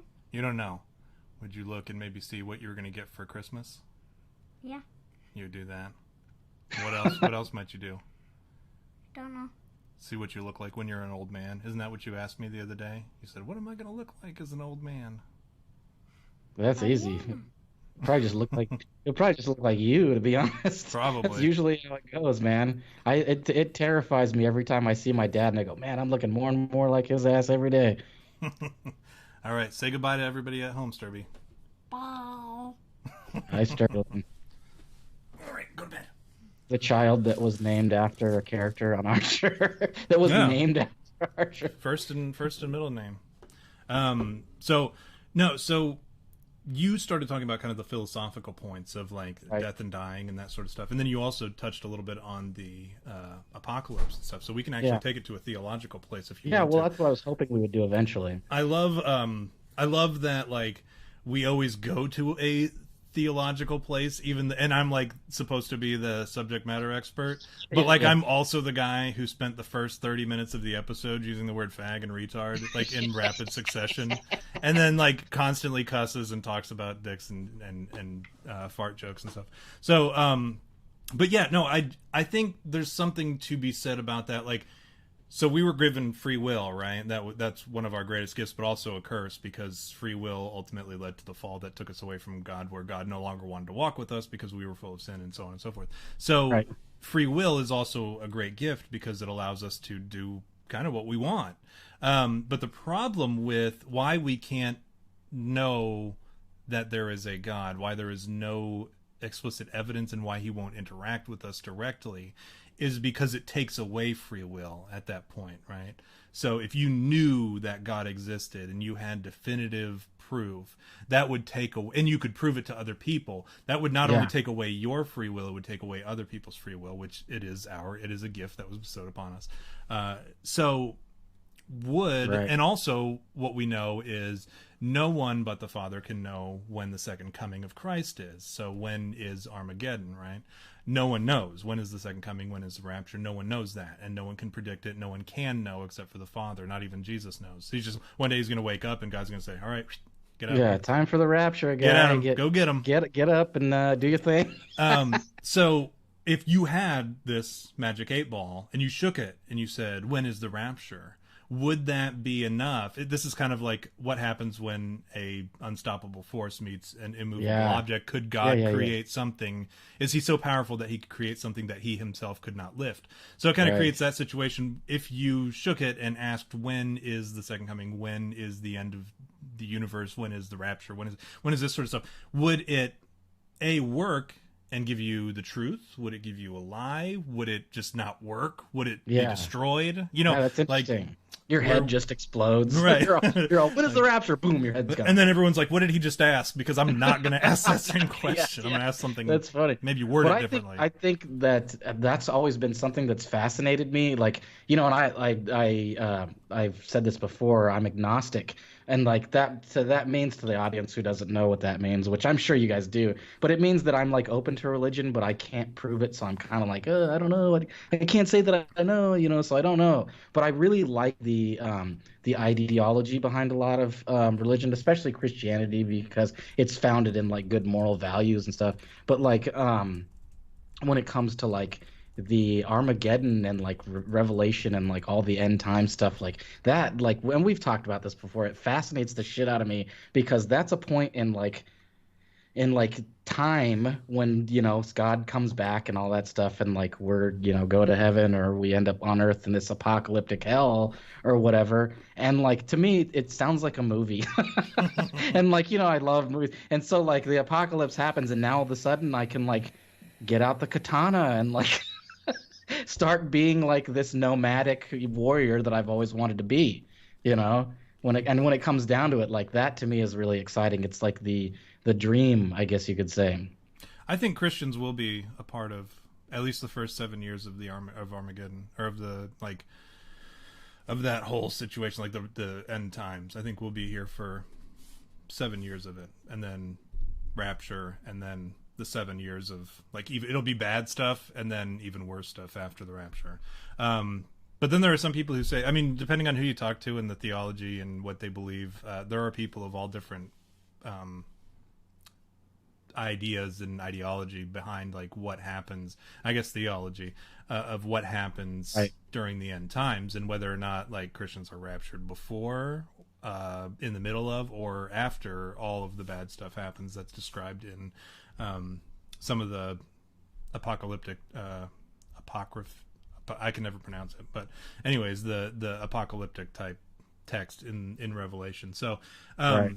I think we'll see the first half of it. I think we'll be here for it, and I think it'll be very I think there is a good case to be made for anybody. If anyone was to tell me that it has recently started, I'd be like, oh, I could see that. Yeah, I get it. Because I mean, like, we're seeing a lot of this stuff where, and I know you and we talked a little bit about. Yeah. I always forget to write stuff down that we talk about offline, because it's always stuff that Right. we need to be talking about on the show. You know, we talk about the locusts, the locust swarms. Yeah, in I Africa. mean, we look at Yeah. well, yeah, and then the Middle East too, and then which the Middle East has always been a hotbed of like plague activity. And that's funny. The pictures that I saw of that, it's like the only way that you can describe that is biblical, because it's insane. Like it's literally like you see it and you go, "Holy shit, this is like biblical proportions." like what the like? Could you imagine living near all that when all of a sudden like locusts like? Especially from what we've learned, like even like hypothetically, like assume you've never like learned anything but what our dads taught us about religion, and we're like in this area where all these locusts come out of nowhere. Like I immediately am gonna be like, this is it, man. God's coming back. It's finally here. I'll be honest. But- I'm as a student of Revelation. It's one of the few books that I have read read and studied every word, and I've read it in not only English but in Greek as well. I can't read Greek, but like I have a Greek translation where you can kind of like hover over the word and it describes what the possible uses of the words were and which one was the most likely, and so on and so forth. Like I've gone through it with a fine-tooth comb, and I've looked up words that obviously and where it points elsewhere in the Bible. Like I've gone to all the different verses. I mean, if you look at my Bible, like it started out yo thick, but then I started taking sticky notes and the little tabs or whatever, and wherever it sent me throughout the Bible, I would go back to that passage. I would put the sticky note and I would reference where in Revelation it's talking and all this and that and the other. And I mean, like now my Bible is like it's very difficult to carry because it's just so. I mean, it's honestly very, very thick because of all the extra sticky notes that are within it and all the tabs and shit that are on the sides of it. So I'm like I'm a student of the Book of Revelation. I enjoy it. I think a lot of the stuff that we are experiencing now, there have been times like in recent years where I've been like, this is it. Like this could very well be like what was described in Revelation. And again, Well, that's what's always confused me is like the process of it, and like I know there's like the Armageddon and all that, like that's like the war, and then like the four horsemen show up, and like I've always been kind of like confused by how that all works. Like, is it all of a sudden like God's gonna come back and then like he goes, all right, these selected people are gonna come with me, and then the rest of you are fucked here on Earth while these four horsemen like blah blah blah blah blah. Like, is that how it works, or is it like all of a sudden there are four horsemen and like shit's going on and it's like personified, and like we're actually not seeing these guys physically on horses or whatever riding around like whatever, and instead it's just like there's actually a plague going on right now, and you're like, oh, there's a plague. Like people are fucking sick all over the world from this COVID shit. And you're going, oh, I guess that's fucking pestilence. There he is. He's here, right? Um, And so yeah. like that's what I'm wondering. Like, and I know this is kind of silly, but like I sure hope that it's a literal, like literally personified, like an actual like being that shows up riding a horse, because that's what I'm gonna need. I'm gonna need to see a guy come down on a horse and he's just like apocalyptic horseman fool. Like, that's me, and I'm here, and like here's your plague and whatever. And that's when I'm gonna be like, oh shit. I So guess I I, my personal opinion, and my opinion doesn't necessarily mean anything, is that it will not be a literal horseman that you will see and you'll be like, oh, that's the horseman from the Bible. That's there he is. Guy. Come and see. Come and Yeah. see. Yeah. Yeah, I think that's just a term that was, because you got to remember it was John that wrote it. Now there's argument whether or not it was John the disciple, right, from the Gospel of John, John the Evangelist, or if it was this other guy, John of Patmos, or John the Elder. They're not really sure who it was. They assume that it's one of the same guy, like they're all three the same guy, but they just had different names. Because as you go from place to place, you might pick up a different nickname or whatever. Or there may already be a John the Evangelist wherever they went to Patmos, and he's like, you know what? I'm John the Elder now, I guess, because I'm older. Like when I called that dude in my intern class Old Tom, even though he was like a month older than me. we started calling him Old Tom. He's just like Gandalf, and like all of a sudden he became Gandalf the White. Right. So I assume that it's the same guy. So I always say this John was a fisherman in Galilee. So a knuckle-dragging fisherman is shown these very elaborate visions of the future, and he doesn't know anything beyond, casting a net into the Sea of Galilee and just sitting there and waiting until all of a sudden he's like, all right, time to pull it up. And then they pull the net up and they have a bunch of fish. And then they're like, oh, that's a fish. Like, this is the guy who God chose. Hey, come see this vision. I can buy into that. I can buy into that because there are things that I remember reading and being told as a kid about the Revelation that, like, if you consider the person that is like viewing this future and like the difference in era and like things that he's seeing, like flying scorpions and like these things that are like, what the hell could it even be? And his description is just like what he knows, right? He knows these things, but since there are these things that he's seeing in the future, right, that he goes, holy shit, I have no idea how to describe what this is, because there's a helicopter flying in the sky, and the only way I can describe it is it's a flying scorpion, right? Right. And so to me, that's like, no, go ahead. No, I was just going to say, he's many of the things that he's describing, if you went through Revelation and you said, I'm going to assume that the end of days is going to be war, you could take the book of Revelation and look at what he's saying and ascribe some weapon of war to each individual thing that he says. So like, if you look at World War II planes and they used to paint, or like the B-52 bombers, or even just like the planes that would go around dogfighting and shit, like they had those paintings of like the sharks and the teeth and all that crap on them, and they were shooting. And, to a guy who had never seen anything fly except for a bird, and like, he's like, well, I know what a horse looks like. And like, he may have seen a vision of a plane with a horse painted on it or whatever, and that sort of stuff. He sees it, and then you hear about stuff about buildings collapsing, you hear about things falling from the sky and creating massive explosions. And like, if you go through it and you just assume that the end of days and what Revelation is talking about is a war, or like a consistent, or like a period of fighting, you could say that's all explained. You could ascribe, like I said, you could ascribe something that we know now to each individual prophecy that he saw and described. And the problem is not only that John didn't know what he was looking at. He also had to relay that information to people who would probably know less than him because they didn't get to see it. So he had to also, he may have been able to do a better job of describing it, but the whole point of Revelation was not a journal for him to like look at occasionally and go, I remember seeing that. It was something that he could hand off and other people could see it and they'd be like, what? Right. You know, Yeah, what? Metal? What is that? Flying horseman. So, you know, maybe he created these images, or maybe he actually saw literal, like, horsemen, and maybe he wasn't even seeing horsemen. Who knows what John was? Like I said, he was a knuckle-dragging fisherman who didn't have any understanding or technical knowledge beyond fishing, and then walking and preaching the gospel. That was like his two jobs and two stations in life. So he wasn't necessarily like, he wasn't a scientist or a mathematician or somebody who could understand or kind of figure out ways to philosophize and create these images. And he wasn't like necessarily like a phenomenal teacher even. He was a guy who Jesus said, get off your boat and come on, let's go. And, you know, here we are looking at a book that was written 2,000 years ago, literally, well, you know, 2,000 give or take 50 years ago, and you know we can kind of attach things to it, but he couldn't because they didn't have the frame of reference. So, anyways, to the apocalypse. Yeah, there you go. To the apocalypse. I'm looking forward to it. It sucks because I don't think, like, if that is a thing, like, if there is an apocalypse and, like, it turns out that, like, you know, I always joke that, like, you get into heaven and, like, there's St. Peter and he goes, oh, you chose wrong. The right answer was Mormonism or something.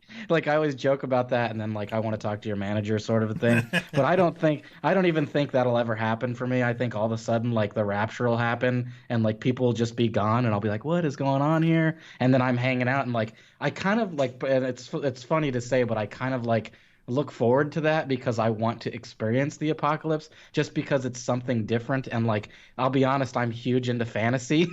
I'm huge into fantasy stuff. So to me, it's like, oh, cool. I'd get to live a fantasy. Like, finally, I can fight demons or something, you know? Like, that sounds exciting to me. And, like, I think it's funny because that is a time, and it's something that, like, was documented. Like, it's something that, like, I don't know, like, there's speculation on whether or not the Bible was created to, like, scare people into being good or whatever, you know? But then also, like, there's the possibility that it's some real shit. And, like, there's a guy that's going, look, dude, this shit is going to happen in whatever time. And I don't know, I can't tell you exactly when, but this is going to happen. And so if that's the case, right, like there's a 50-50 chance. If that's the case, then like maybe we should be concerned. Right. Like, maybe we should be concerned because if it is literal and like a flying fucking horseman comes down that's name is death, then like we're pretty much fucked if we're stuck afterwards. You know what I mean? So here's the thing about I certainly don't recommend waiting until the rapture because you could walk out of your building and get hit by a bus. Who knows? And I hope that doesn't happen to anybody, but it could happen. You could die any day. You could die of this fictional coronavirus that's going around. Let's talk about that for a little bit. Why don't we? No, but you could absolutely die prior to the rapture. It could not happen for another 1,000 years. I don't know when it's going to happen.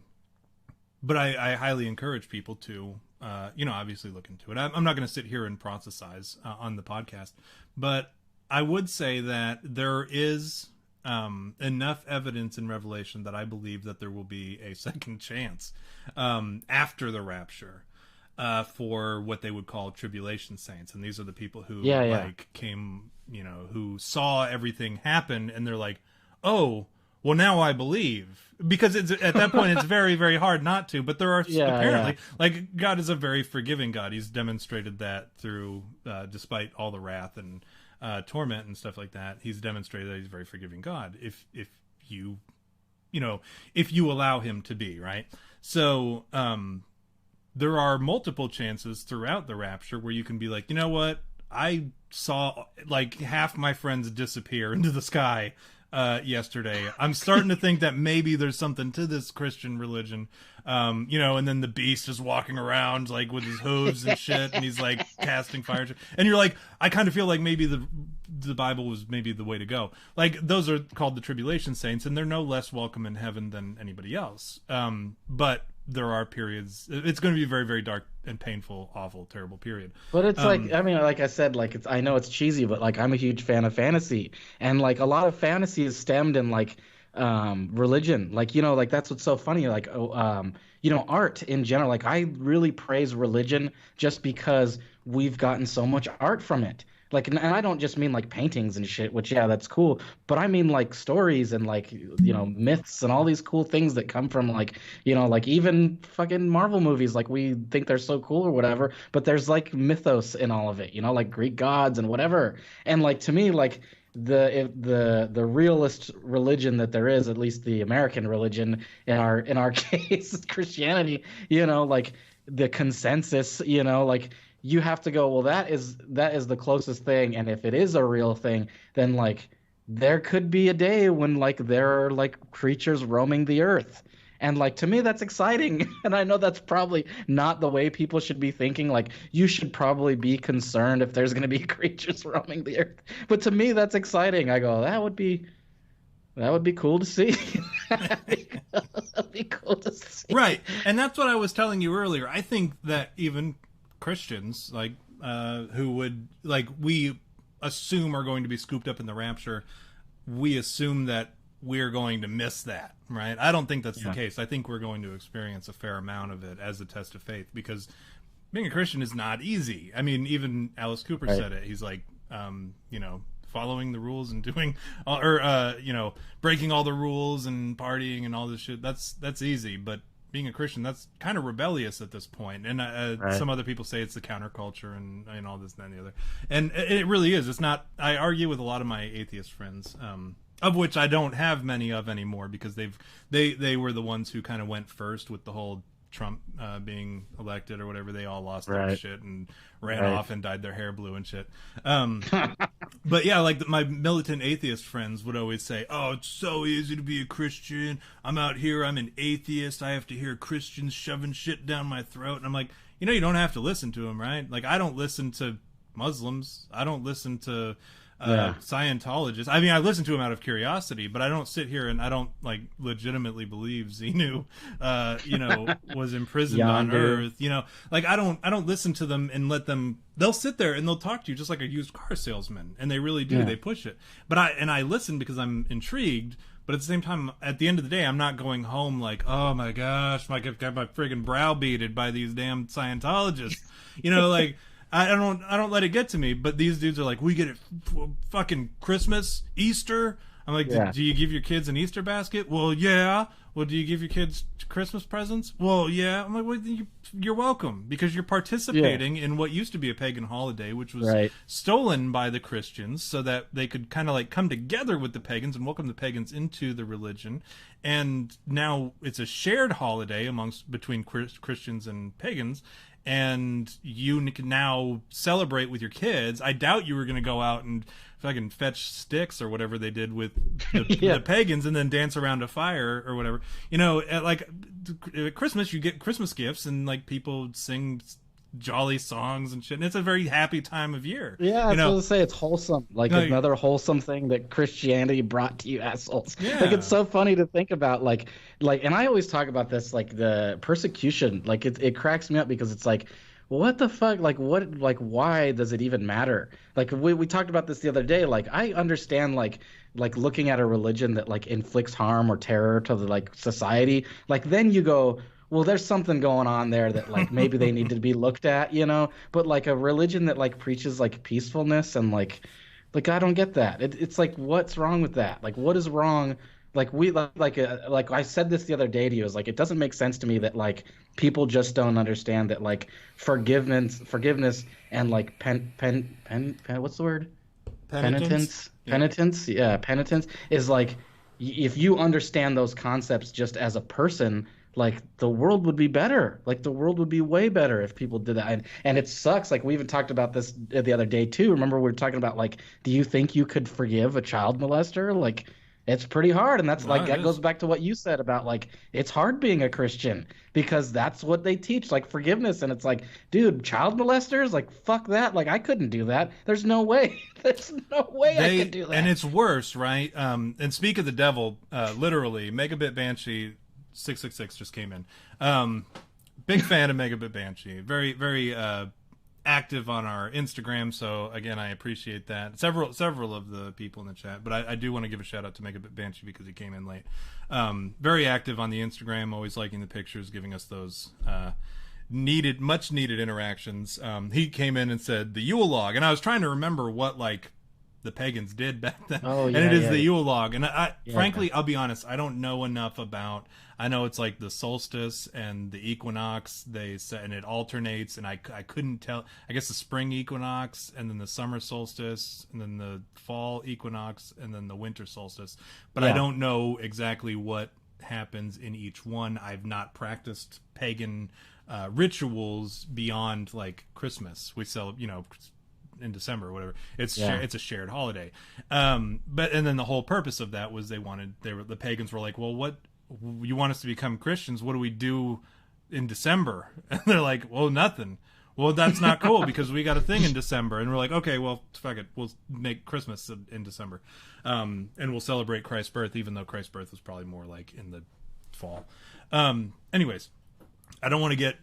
We've already been on the processizing soapbox for a while here. I know, and, yeah, and but I'm glad I it's- did because I can go, and when I pray tonight, I can say, hey, thanks for giving me the guts to come up here and put it all on the line and talk about God in a favorable light on a show that is, about Bigfoot's dick and farts and stuff like that. But Yeah. it's nice to sometimes get out there and preach wholesome, good values and encourage people to Well, we're consider assholes, reading their and Bibles. like we're offensive and all that, but we have good wholesome values, I think. Right. And that's the irony of it all is like I'm all earlier in the show preaching like just be offensive, like it's okay to be offensive, but then now I'm going just be nice to each other, just forgive your brother, man, for being a pedophile. So that's the funny thing, and I think we should talk about that because we're kind of like I think we're pretty close to being done with that box because I don't want to get into what I do want to talk about on another episode, and I won't tell you when we're going to do it, probably next week. The Higgs boson particle, the God particle, because and a little bit about CERN and the Large Hadron Collider, and I do want to talk about some of that stuff, and I hope that you guys will tune in next week for that because it was a very fascinating topic to me. When it was happening, when it was a big deal, and then people just sort of forgot about it, and it's something that I think needs to be brought up again. But for I think we're done otherwise with the Simpsons small box. I mean, we can talk a little bit about it. There wasn't much to but go on research wise anyway. Like it was just that thread really. So Right. even then, like, and that's why I guess I couldn't really get behind it that much because to me it was like, well, this dude could have just made this shit up. Like he just created the thread, like, and they're all posts from him. Too. Like Right, look at right. this, and then Egypt and what was it? Mirror. What was it called? The mirror thing. Yeah, I don't fucking remember the Looking glass. The Looking Glass. Yeah, you're right. And then the Project multiple. I forget what the actual box or the plan was called. Operation. Oh yeah, you're talking about Project Looking Glass. The program. Yeah, that's it. Yeah. Was called Majestic 12. But yeah, no. So you would give. Let's do that real quick. You would give it how many Bigfoots? I'll frame it a little bit better. 1 to 5 Bigfoots. 1 being you don't believe for a second that there is such a box that is because it's going to be a 2-parter because it's 2 totally different. It's going to be 2 different questions. This way we're not stuck like having to give it a bad Bigfoot score because of one particular facet. So 1 to 5 Bigfoots, 1 being you don't believe that there's such a thing as this Project Looking Glass yellow cube. 5 being that you 100% believe that it exists.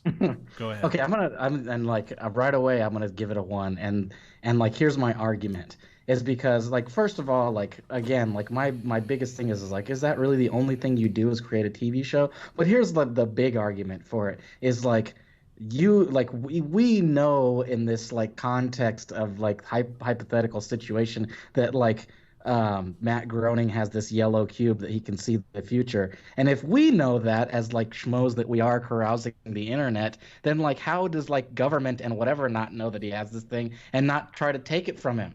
And like if that was the case and that thing existed, like first of all, like I'm pretty sure Matt Groening would be dead. And then like the government would have this yellow box, or not hell, if he has a yellow box. Like, is the government ever going to come for me? Yes, on December 21st, 1995. And then he closes it and he's like, I guess I'm moving then. Or like on December whatever 5th, I'm gonna be gone. He's just constantly eluding them. But I mean, I don't know, like, yeah, I guess that's a good point. That does kind of like negate my argument in a sense. But to me, like, it just seems like there's too much you could do other than just making a show, like with the ability to like, I mean, and I guess that's what it was, is you can't control time, but you can see it. And like, if that's the case, like there still are a lot of things that you could do. And like, I don't know, like, and then there's like that other theory that like too much knowledge will like make you go insane. Like if somebody understood like the future and like all these things that happen to us and they gain all this knowledge, like they just lose their mind and like collapse inside of themselves. Like, no, keep going. I'm gonna push back on you in a minute. But I was just gonna say that like, and that's like to me the thing that like makes you go, well, I don't know, and I don't know enough about Matt Groening other than the fact that he's a and he makes a show that's pretty mediocre now anyways. Like The Simpsons to me was good when I was a kid, and it was like I wasn't allowed to watch it because that was the bad show on TV. And like now I look at it and I go, it's not even funny to me. Like I can't relate to any of the characters. Like the whole nuclear family thing is gone. Like even Family Guy and American Dad, like I enjoy some of those too. Well, American Dad, I'll admit I enjoy, but like most of the show, you're a conservative douchebag. Yeah, that's what it is. But like I can't relate to it, you know. And like for South Park, I really relate to because they're just assholes. They offend everybody, and to me, like that's how I love that. Like who cares? Offend everybody. Like make everybody like look at themselves and be introspective and go, well, maybe I am an idiot, or maybe I am a gay fish. Right? like to me that's hilarious because it's not just like going, oh, here's this fake family that we get to watch. There's all these issues that they're addressing, and they go fuck them, you know, like who gives a shit, you know. So that's my take on it. I don't think I guess what it comes down to is I give it a 1 Bigfoot because Simpsons isn't that good of a show. So all right. No, so I guess I should have given you both questions at the same time, because the first question was, do you believe that this yellow Project Looking Glass box that you can see into the past and the future exists? The second question was going to be, do you believe that Matt Groening ever got his hands on it? So like that's why I was separating the two, because the second one I'd give it a 3 because I believe that there's enough that I have to like, you know, begrudgingly be like, well, maybe, you know, I can't say no, I can't say yes. But at least like there's enough there that I can dispute, but also kind of side with, and kind of like the whole thing is like, I can dispute the entire thing, which I feel like I kind of demonstrated to some degree. Yeah, you definitely did. You broke it down. But I can also fight for it at the same time. So like, I feel like there's enough on either side that, because what do we know about Matt Groening other than what you already said, that he's a kitty diddler, right? We know that about him because that leaked or whatever. And I mean, there was really no I mean, maybe like he could have looked into it and been like, is there any way I can prevent, or am I ever going to get caught being a kitty diddler? You know, and they're like, yes, there's nothing you can do about this. So you just fucking roll with it and deny it. Yeah. But at the same time, like, we don't know a whole lot about him. He's maintained a relatively quiet, like kind of like Vince Vaughn. Like you hear about him when a movie's coming out, but then nothing else. Like you never hear. He's got like a very quiet, normal life. He just kind of just coasts along, and he's able to keep out of the news. And so is that proof that he has some kind of box that like, if I drink and drive tonight, am I going to make it home safely, or am I going to get arrested? And it shows him like getting arrested, and he's like, oh, I guess I'm taking a cab, you know, or I'm taking a different route, you know. And he's able to live this life of like under the radarness, right? Right. So judgments, really. So that's why I would give that a 3. Do I think that there's a box that exists that can do that? I think that that's a definite 5 for me, just because there's so much, like we talked about earlier, truth is so much stranger than fiction a lot of times, and we know that there's some stuff that the government is unwilling to tell us, and we joke about how people would not be able to handle full disclosure of aliens or like interdimensional stuff or whatever, you know, like any kind of like real crazy stuff, because we see, and we can see that definitively because we look at how people reacted to this pandemic. Right? And that was just a disease that's totally preventable. Just don't leave your house and wash your hands, you know. Everybody's like literally shitting themselves just from a virus. And they grab toilet paper of all things. Like, we see how stupid and panicky people are. So like now that's a great example of what, like, at this point I don't blame the government for not disclosing the existence of animals. You know, like there's no such thing as animals. No, like not disclosing aliens, because like what can you do then? There's nothing you can do to prepare for that other than just to hope, pray, whatever, sit on a Ouija board, light a candle. I don't know, like what would you do in that? There's really nothing you can do at that point other than faith in whatever it is that you have faith in, or hoping, really hoping that nothing ever happens, or trusting your government, right? And that might be a good tool that they would use. And I know they're listening right now, so if this is your, this is your chance, rookie who listens to our show. If we discovered that there was aliens, you know what? The first thing I would do is what? I would immediately try to come up with an offensive term for them. I would immediately try to think of something. Didn't we do that one time? An alien. Didn't we do that one time when we saw that 4chan post about like it was like, fuck off, go to the moon. I'm not gonna repeat it because whatever. It's the worst word, right? Yeah. Hands down, that is the worst word. Well, like somebody said, all the other ones, but that one right there. You can't say it, dude. I forget what comedian said it, but like somebody was like, which word is worse, the N-word or the word cunt? And then like the comedian's like, I think like if you have to refer to it as the N-word rather than actually saying what word it is, but you freely say the other word, I would assume the former is probably the worst word. So I feel like you and I came up with some kind of like racial or some kind of racial slur against aliens. Grayback. Something like that.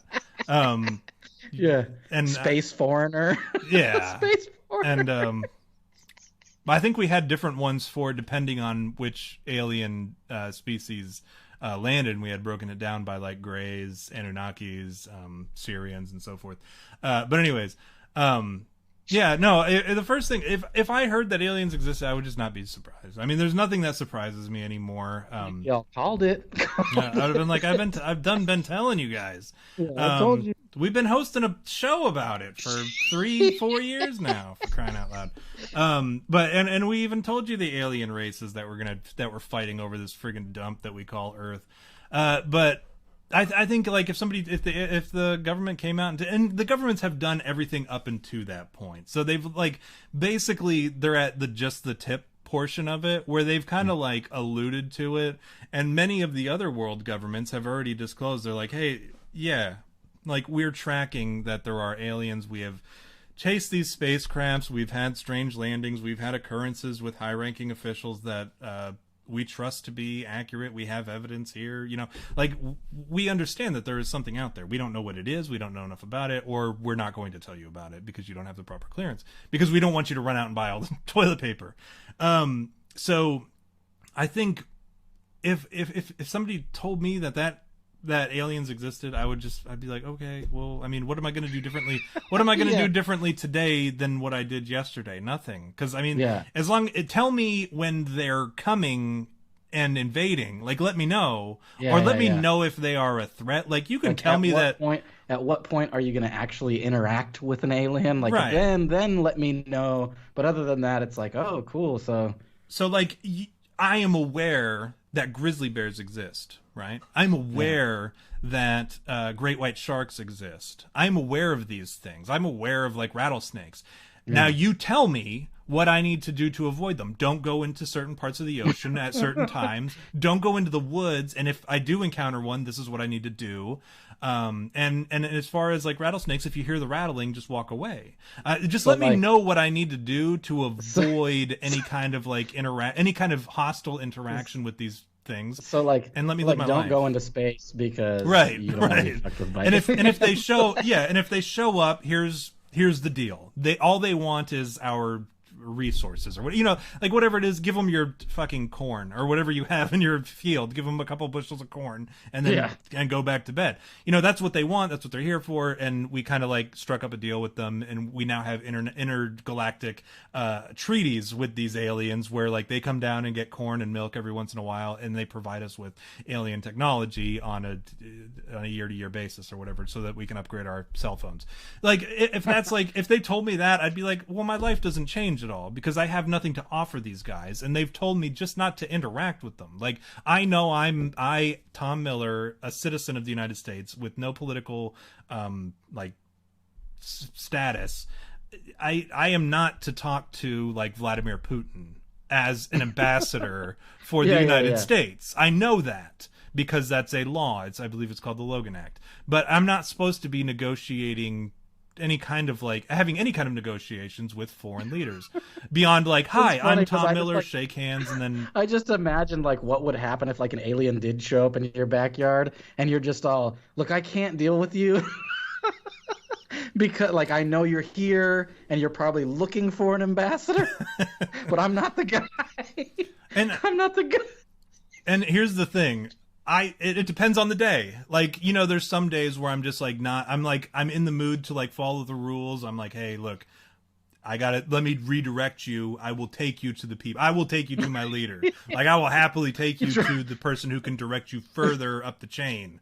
I'm not the guy though. I'm happy to give you like, do you need something to drink? Do you need something to eat? Would you like to rest for a little while? I don't know what you need, but like, I can't negotiate any kind of like, intergalactic trade deals or anything, right?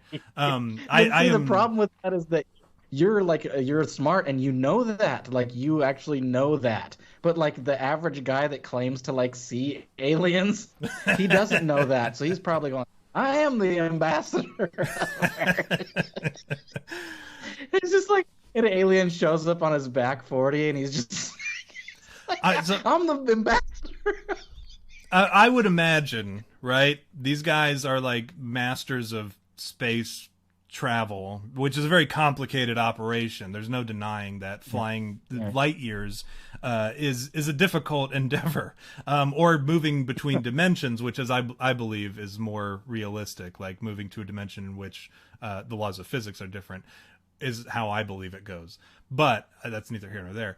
I believe that somebody or some entity that has figured that out knows enough to know who our leaders are, and not like go to the guy who's wearing like coveralls with a hay coming out of his mouth, and he's like, hey, I seen you out in my tool shed, and I decided did come out and talk to y'all, and like, I am the ambassador of Earth. And, like, I know that, I feel like, I can't say that I know, because I don't know, I know nothing about actual, like, how that all works and what all they know. But I would assume that they have already established kind of, like, who our chain of command is and who they need to go to in order to get things done. They've like been here before, and they have like a SOP. They're just like, look, if you see guys that look like this, this is not an ambassador. This isn't the guy you want. And it's it's just a picture of me. Image of like your stereotypical. They have like an SOP of how to deal with Americans, and like there's all these stereotypical people that you're not supposed to talk to, like the black guy in the hood, and your average like hillbilly, like these ones steer clear of. If you see a guy generally white. They're like their SOP is super racist too.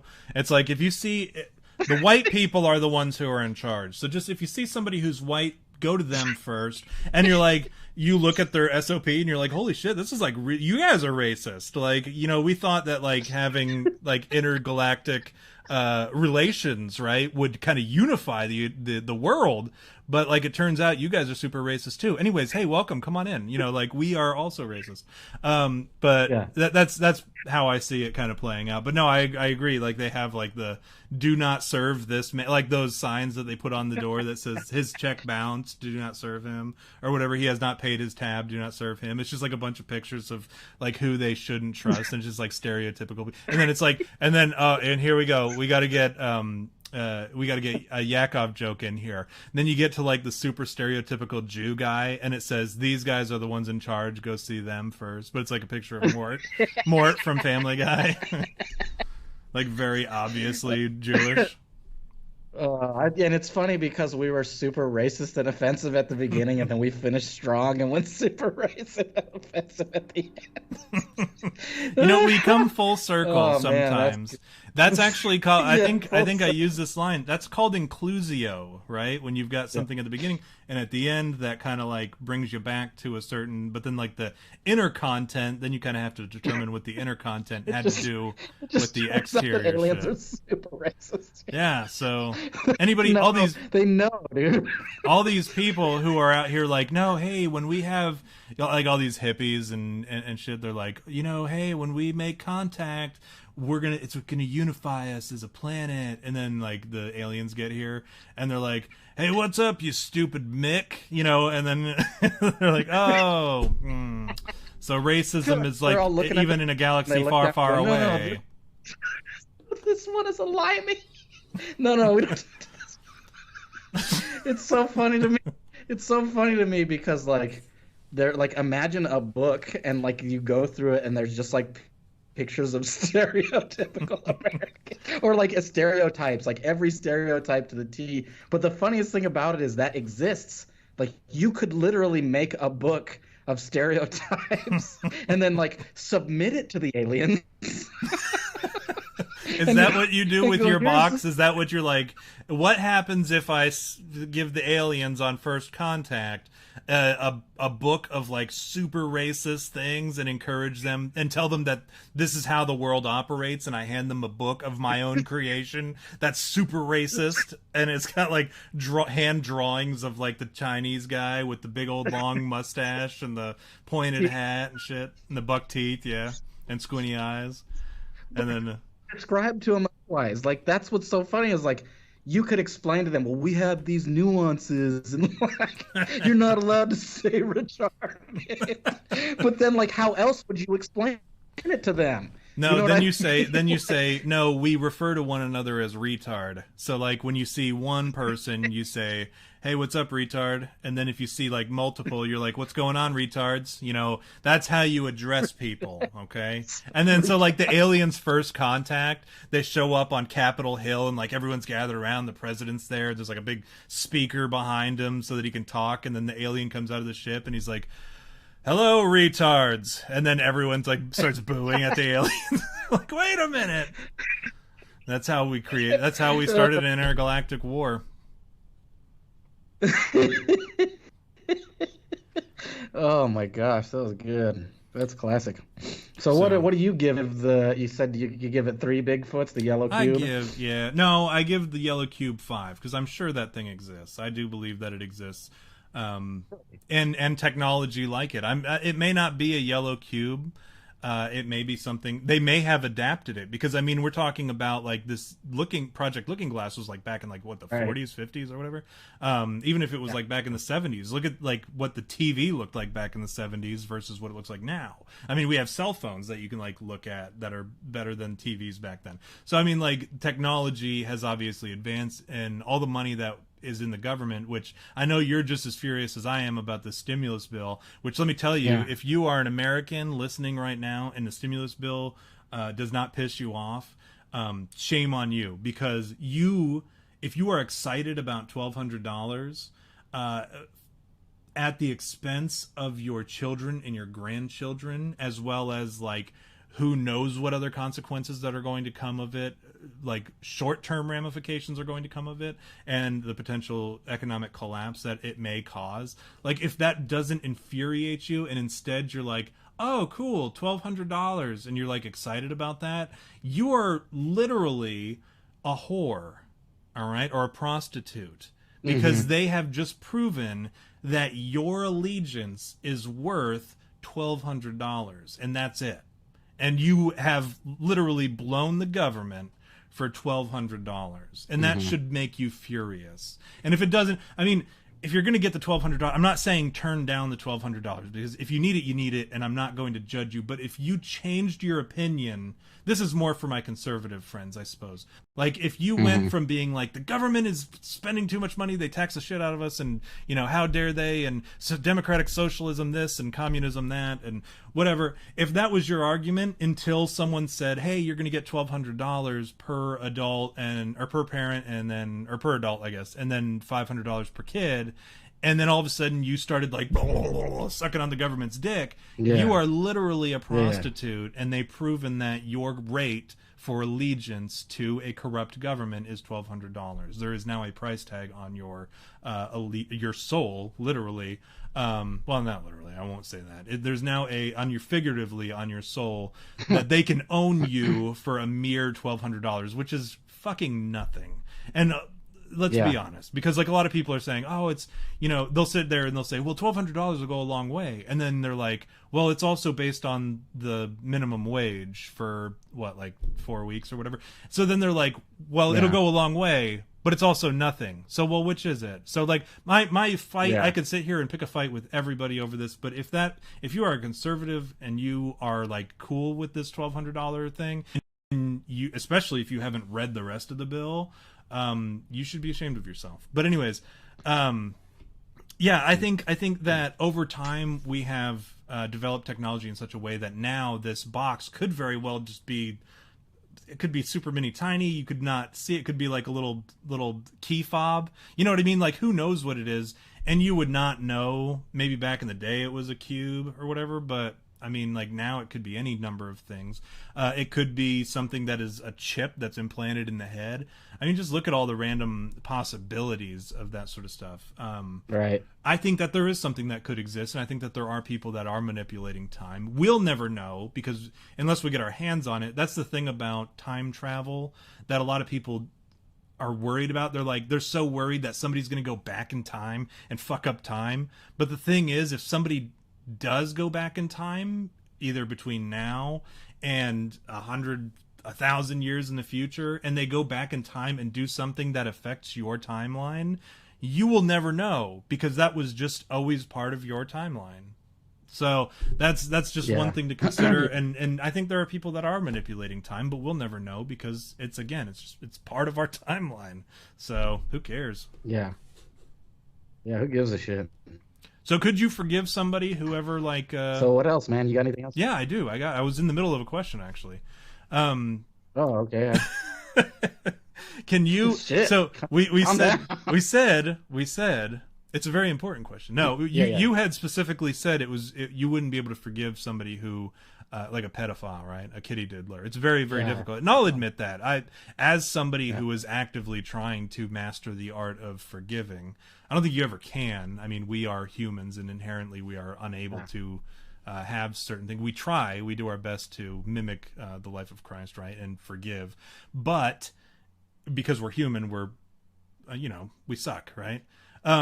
Would you ever be able to forgive somebody for being a pederast? Like, what if they were really repentant and they were like, hey, I fucked up and I suck, and I did 10 years in jail. I've gone and I've done my best to, make reparations and make good with the family and the kid who's now an adult. I've distanced myself, but I have, kind of like, through correspondence to the parents, I've asked to relay my forgiveness. And he, in fact, reached out to me.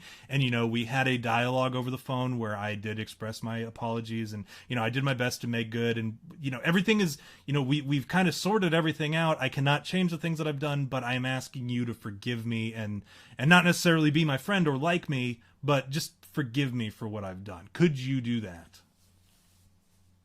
Yeah, I think I could, actually.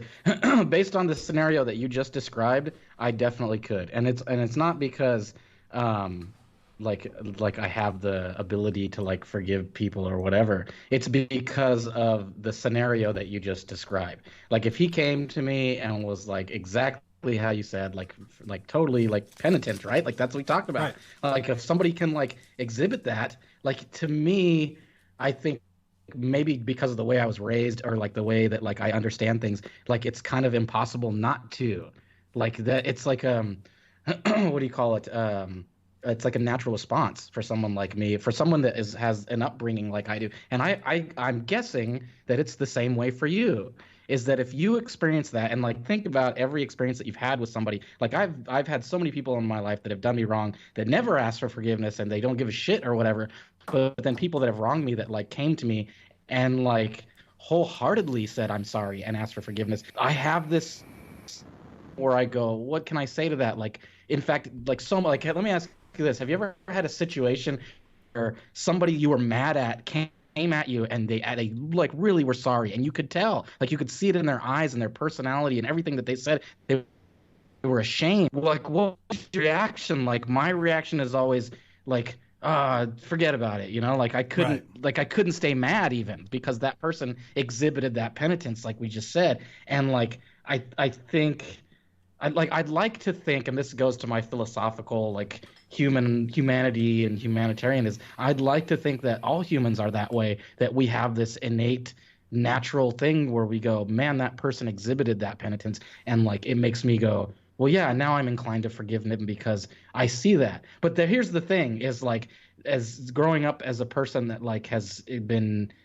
dealing with things like that throughout my entire life, like being treated like, especially being in the army, like people treat you like shit, dude. I used to always say like, that's contractual slavery, dude. Like you're a fucking slave in the army, and there's nothing you can do about it. They can treat you however they want, and like it's their rules. Like it's literally not like law. It's not American law. It's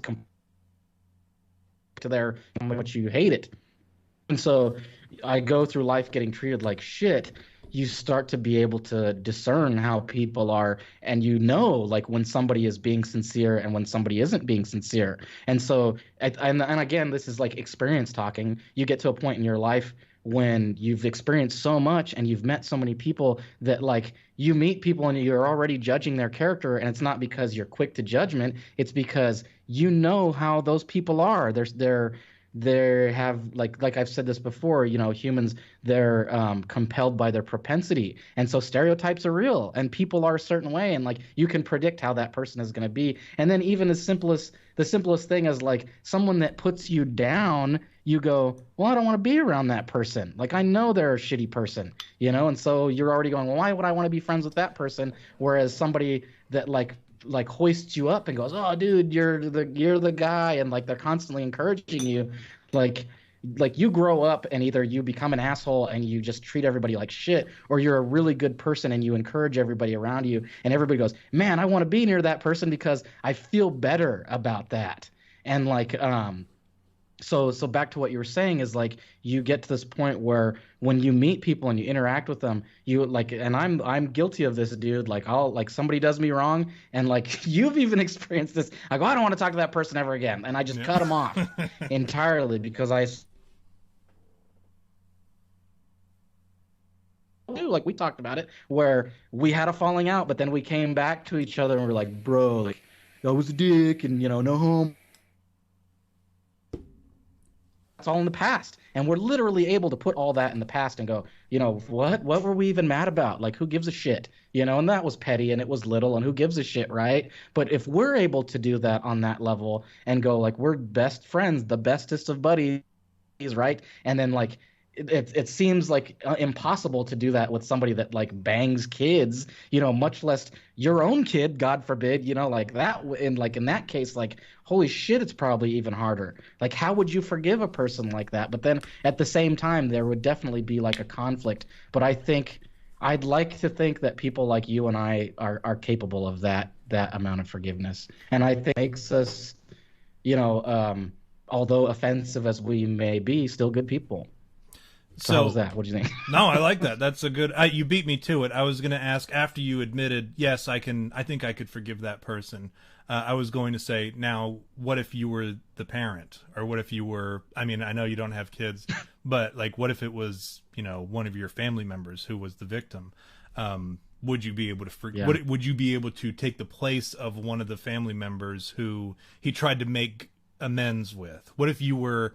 What if it was you that was the victim? Would you be able to forgive at that point? So that was where I was going to go with it at that point. And you kind of answered that, like, wow, that would be a tough one. And I mean, for me, if it was me, that would be one thing. If it was one of my family members, especially one of my kids, boy, I don't know, because that's a really, I mean, and that's one of the crises that we face as Christians. So that when I talk about how like, oh yeah, my militant atheist friends are very like, oh, it's so easy to be a Christian. But then you're like, well, what if you were put in this situation? Would you be able to forgive? Well, you wouldn't have to if you were an atheist, if you were agnostic, if you were of certain religions who don't necessarily take stock in forgiveness and penitence and that sort of stuff. Like, you don't have to. But all of a sudden as a Christian, you're like, if somebody rapes your kid and they ask legitimately for your forgiveness and they have dealt with the consequences and they are